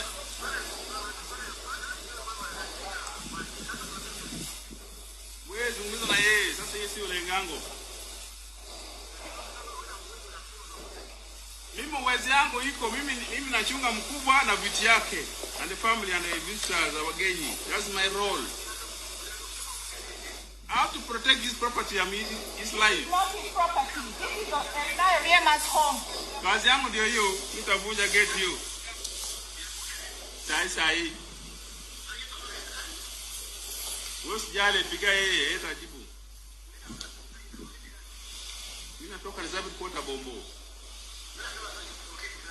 Wewe tafuta huko, wewe piga kwa headquarter yangu. Kama kuna sergeant mkuu kutoka Bombo, unavuga watu.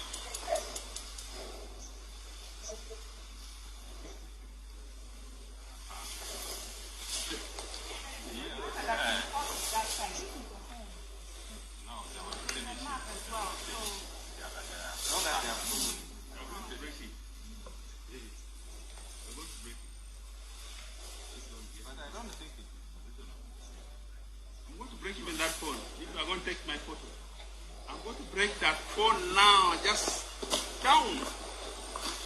I'm not those of Lagwanda. I'm being sent from headquarters. Fuck you. When Konyo were here, where were you? You were in London. Fanda was here. Where were you? You were in London. France were here. Fuck you. Unakuja saa hii.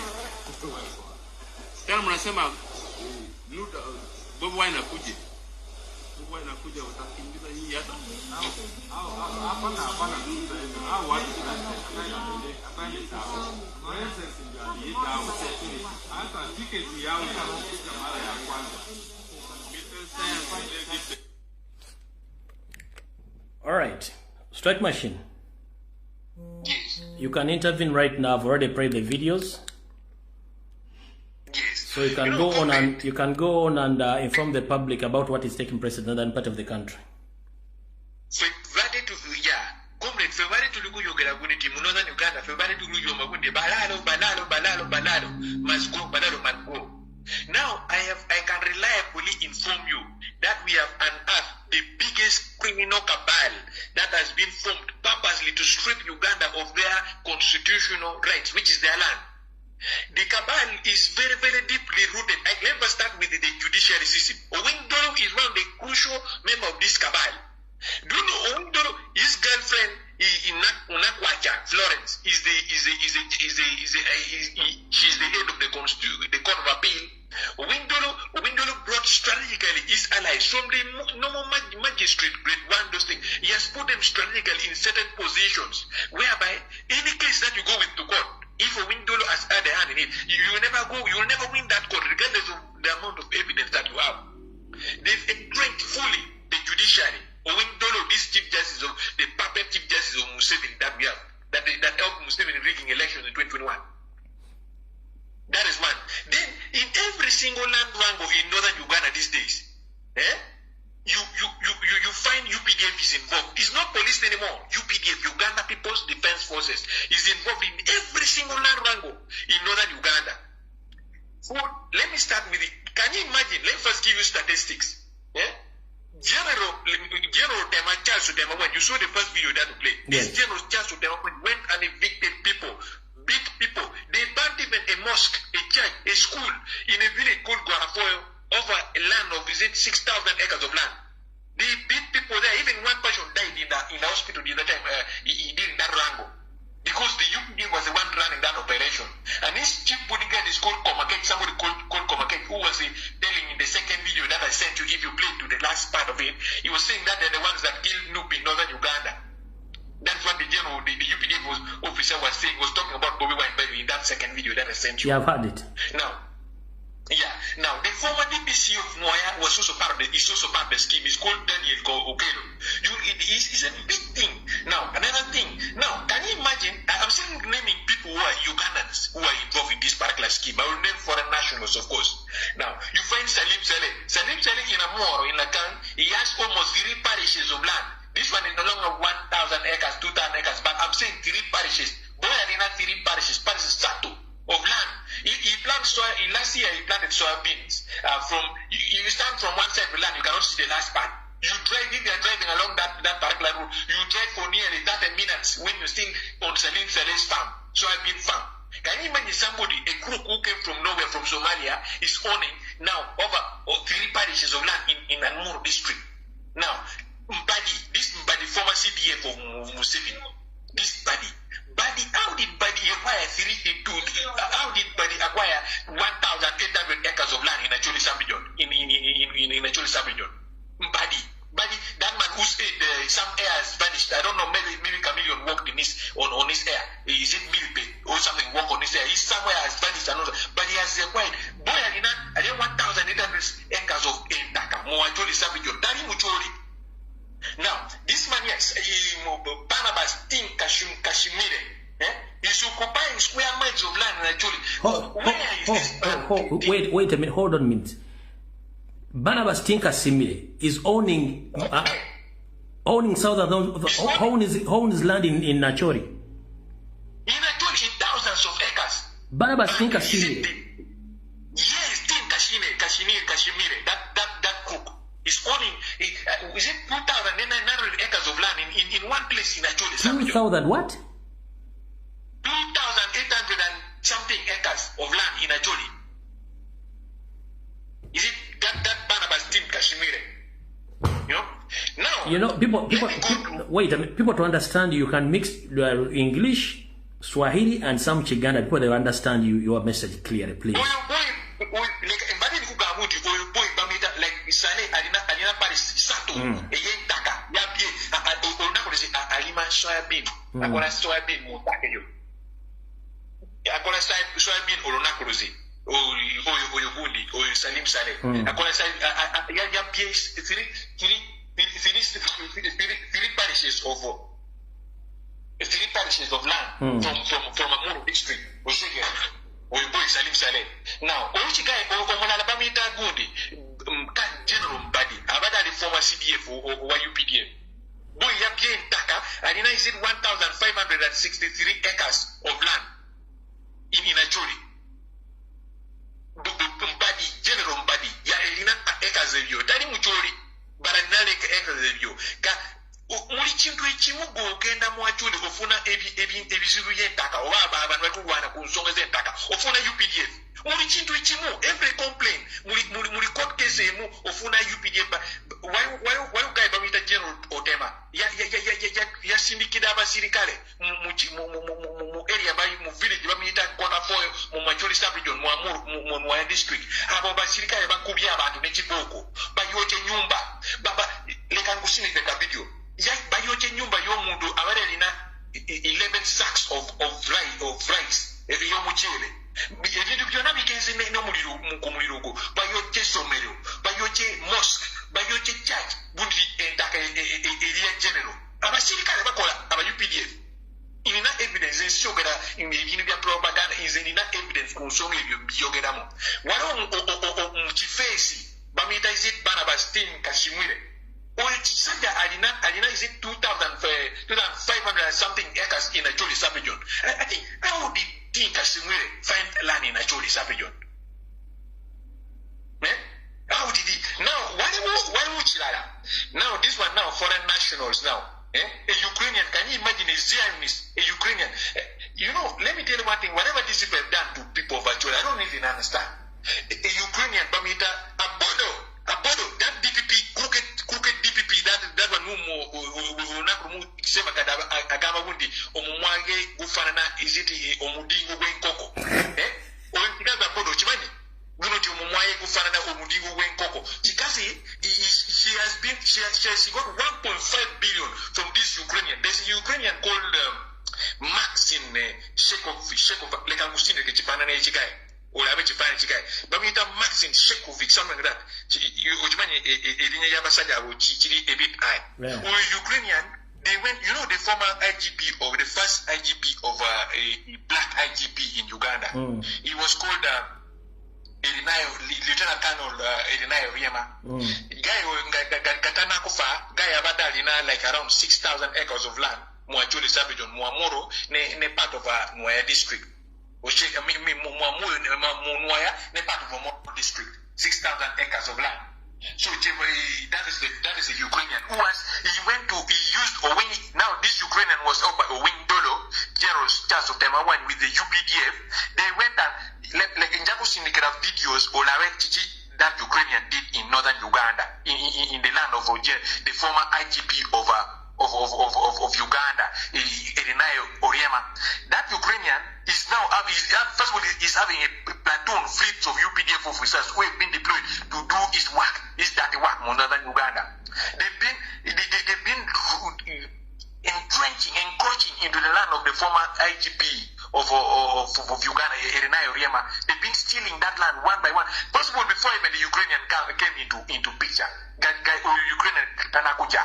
Why would this guy Bamita General Temawan? When you know NRA, Museveni, the Nyafuza, Kagame, the Besiges, the Tumukundes, Montus, they camped at they made the NRA at the base at Nwaya district, at the branch of the former IGP of Uganda, Elinayo Oriema.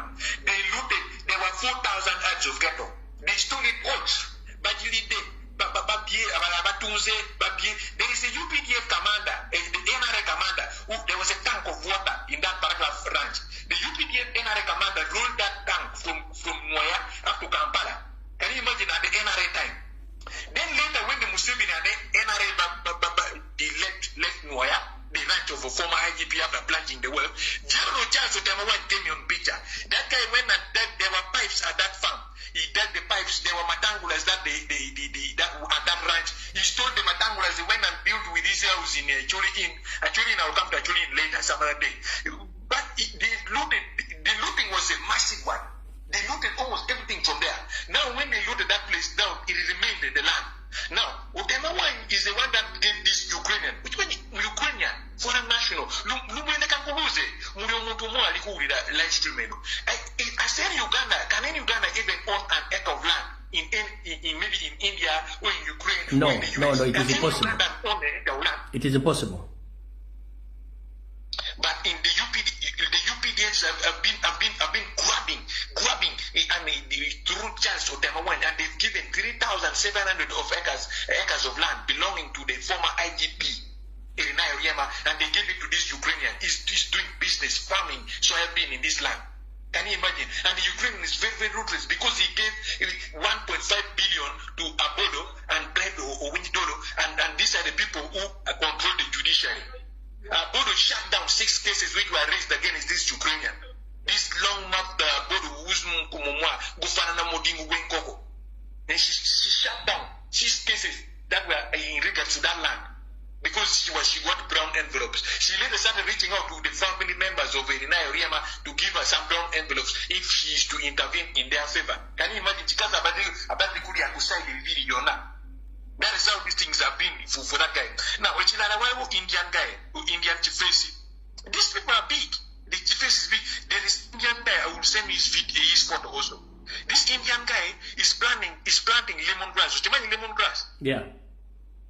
This guy here was given 1,000 200 acres of land of Erina Riema, the former IGP. Ochimani Lumbuye, we go Musaja, Murio Muntomo, anybody in life, Gori Musaja, or the Tata Wabana, or Omukazwa Rimama Wabana, Urunakurumu, Gorukola Murimorukola, no, Yona Sawa, Yona to Sula, Wundi, if Urunakurumu go far, Avana Mubadina Kubera, some better life, Ochegera, the Marina Uganda, through what you went through when you were still young, or what you went through when you were still young. At least they will start from somewhere.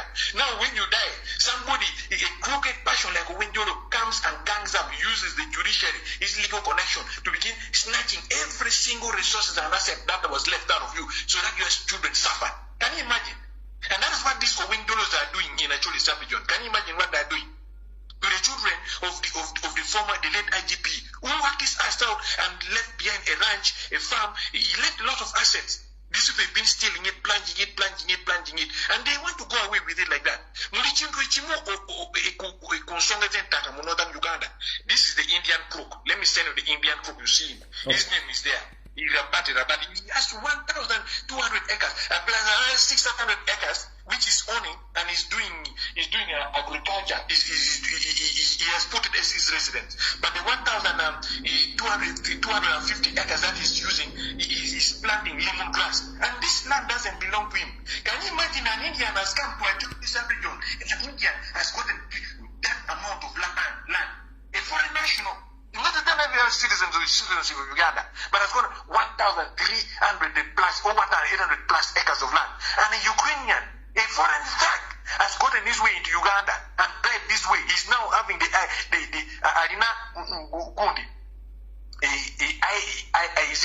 the Chief Justice in his pocket, Alina Generals in his pocket, Alina DPP, Abodo, Oyomumwage Gufanda Mudimu Benkoko. Chikase, Alimu pocket this guy, because the guy, he stated very clearly one day that he paid Abodo 1.5 billion shillings to silence every cases from the side of the children or the heirs of Erina Riema about Entakezo. Can you please re-mention or rename the names of this Indian guy? The names of this Indian guy is called Renjit Bansali, something like that. Renjit Bansali. That is his name. Bamita Renjit Bansali. Okay. So that is the first thing. Now the second issue, Ngatuja Kunsonge Zentaka. Now UPDF officers, recently there has been a lot of fights with the UPDF officers. There are court issues. Okay, Ochimani is in Yogede Kunsonga Mbadi. Mbadi Dali Muchuri and Nentaka thousands of acres in Anjoli, Oshegera. But the Dali Muchuri, we don't know where he comes from. Now, people like Tinka Shumire is having thousands of acres in Anjoli.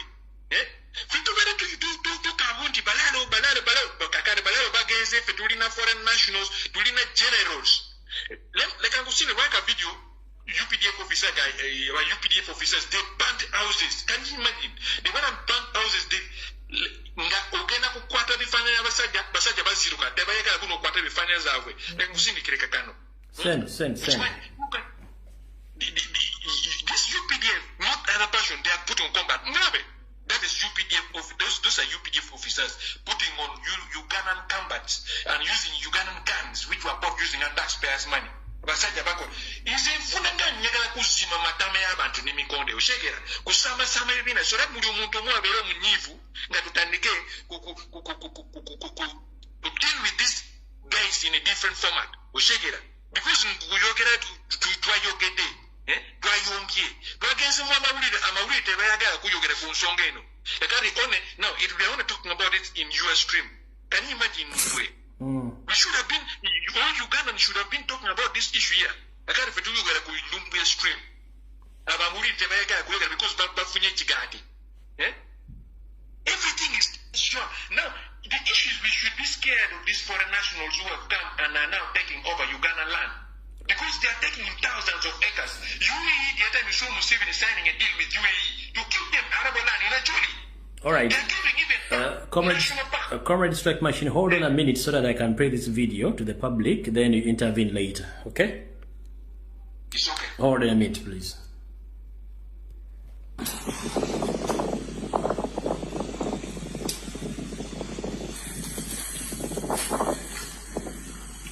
Who are you? I'm Nancy Orema. Look at what you've done. You can this is right. This is a titled land. Your boundary's over there. What's the problem? Huh? What's the problem? Why are you doing this? Why are you doing this? Don't tell me you come down all the time. This is not your land. Are you in court as well? Take me to court. Hello? I can't take you to court. I don't know you. Thank you. So you are trespassing. Trespassing on whose land? Daddy? Hello? Utema? Mango any? Hello? Yes, Daddy. Yes, I think winning. Hello? Network. Yes. Come. I don't see time. No, I need network. Hello? Maybe the trick of pulling it.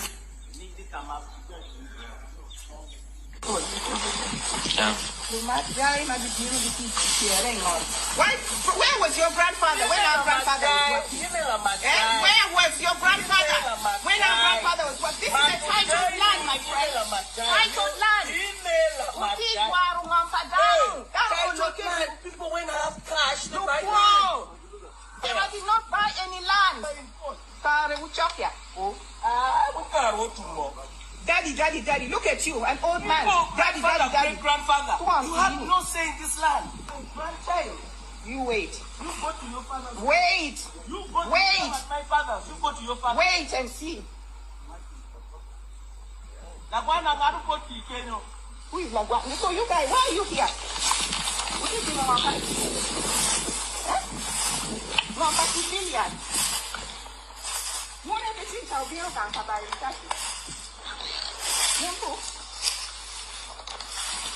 Kabaye Richard ni kibitimu kimakitino katinya ya Muriema waidikali. And why am I smelling weed here? I can't fucking weed over. But if you can't go, be deploying anywhere, I go and come see you here and post division commander. CDF, because now, comrade. No, come and go there. You don't have any right to be on civilian land. Why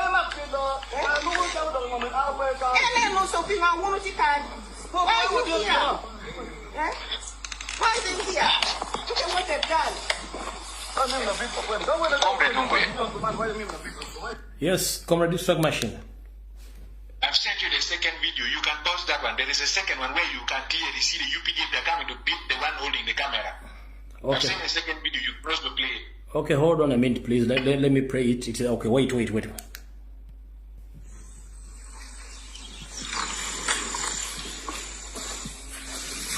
Why is he hiding?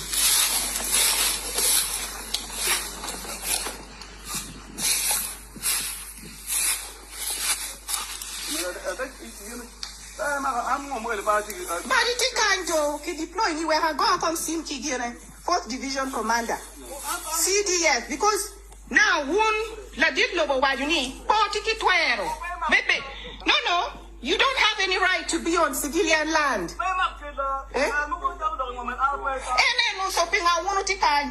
Why are you here? Why are they here? Look at what they've done.